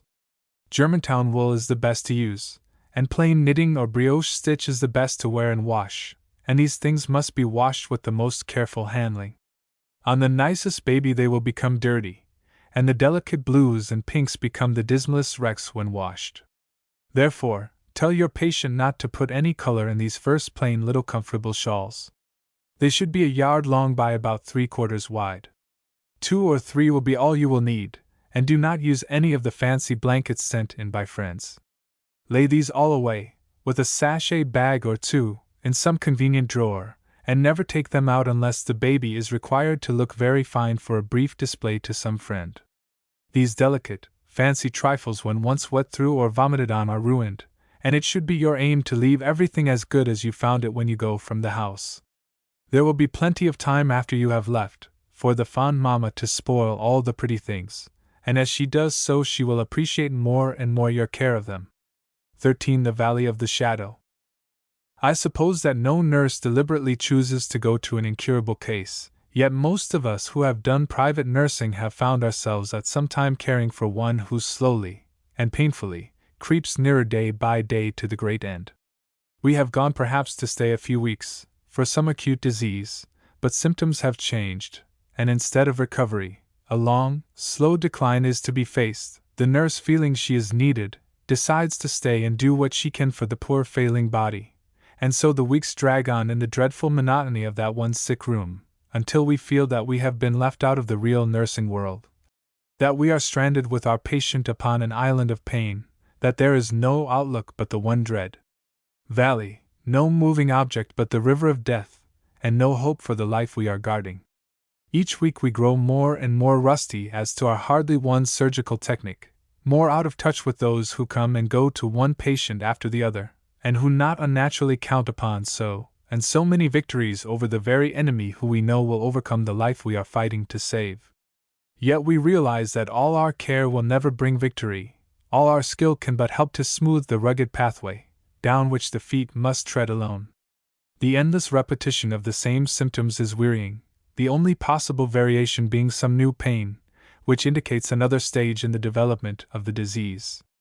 An improvement hardly cheers us, as we know it is but temporary, and may be followed by an exacerbation of the trouble.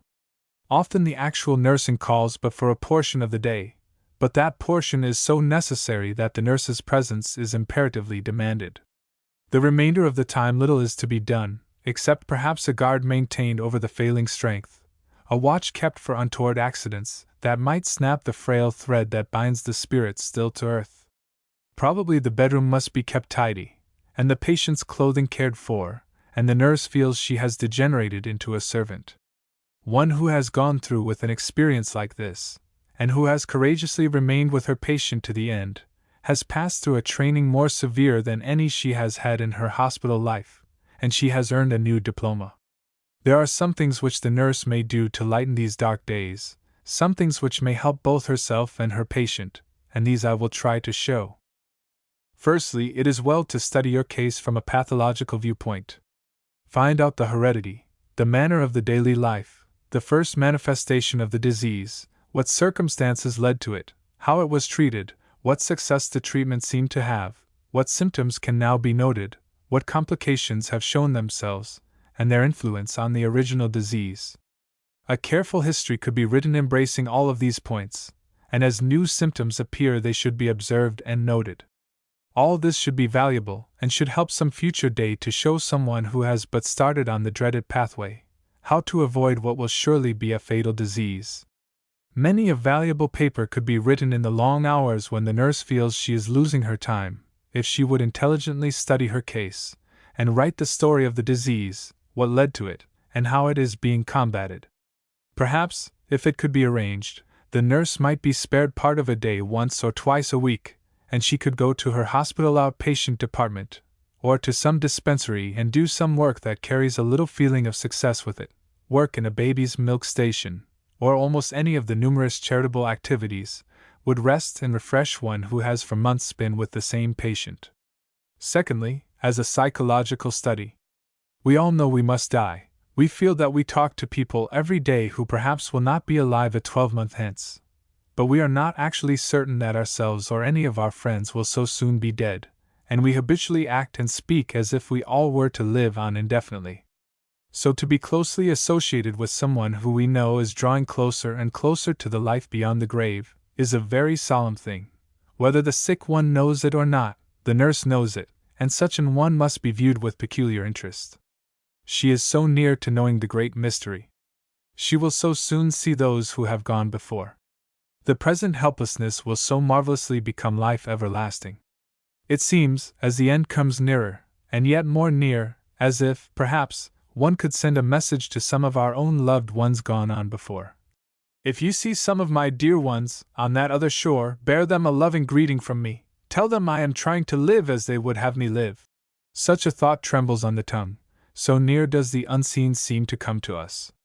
In the face of these things, how small do the thoughts of our own dignity seem. It is all service, and service is what we were made for. I pass this way but once. If, therefore, there is any service I can perform for my fellow man, let me do it now, for I shall not pass this way again. This quotation is familiar to all, and especially does it come to mind when we minister to those who are to die. When they are gone, there will be no bringing them back to explain duties slighted or left undone. We pass this way but once. Thirdly, from a religious point of view, it is quite impossible to say what exactly is the nurse's duty as regards the religious side of her ministration, though the wish to help must be often in the mind of every thoughtful nurse who has charge of an incurable case. The patient may not know her condition, and the doctor may not wish her to be told. Then, of course, the nurse's lips must be sealed, as to any allusion to the dread truth. The religious views of the patient and her friends may be different from anything that the nurse knows, or perhaps the family pastor comes frequently, and instructs and comforts the sick one and the family.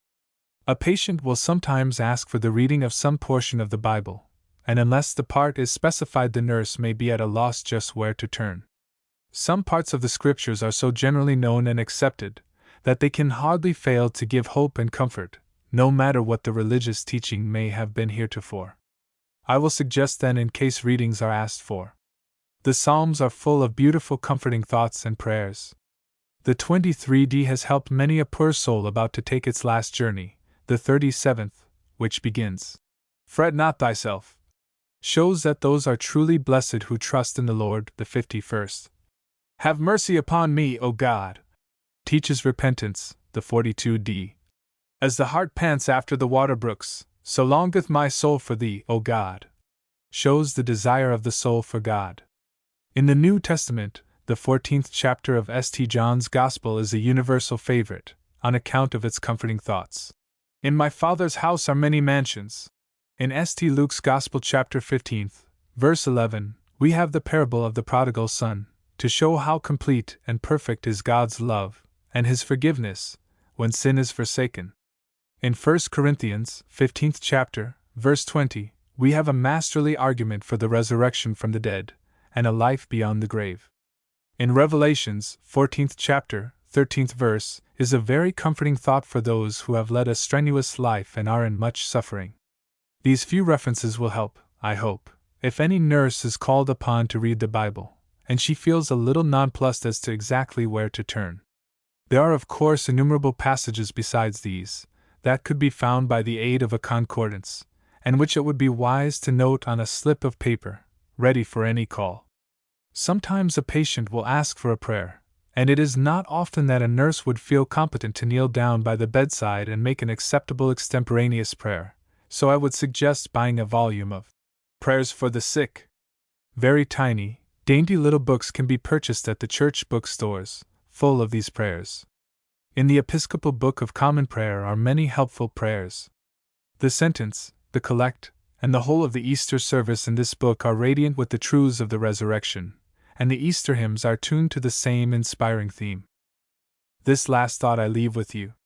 What more helpful consideration can come to a weary nurse than that the sick one to whom she has ministered for so many weeks or months should at last, on entering into the life eternal, lay before the Lord of glory the name of the one who was with her, who helped her, who cared for her, and who was faithful to her trust to the end.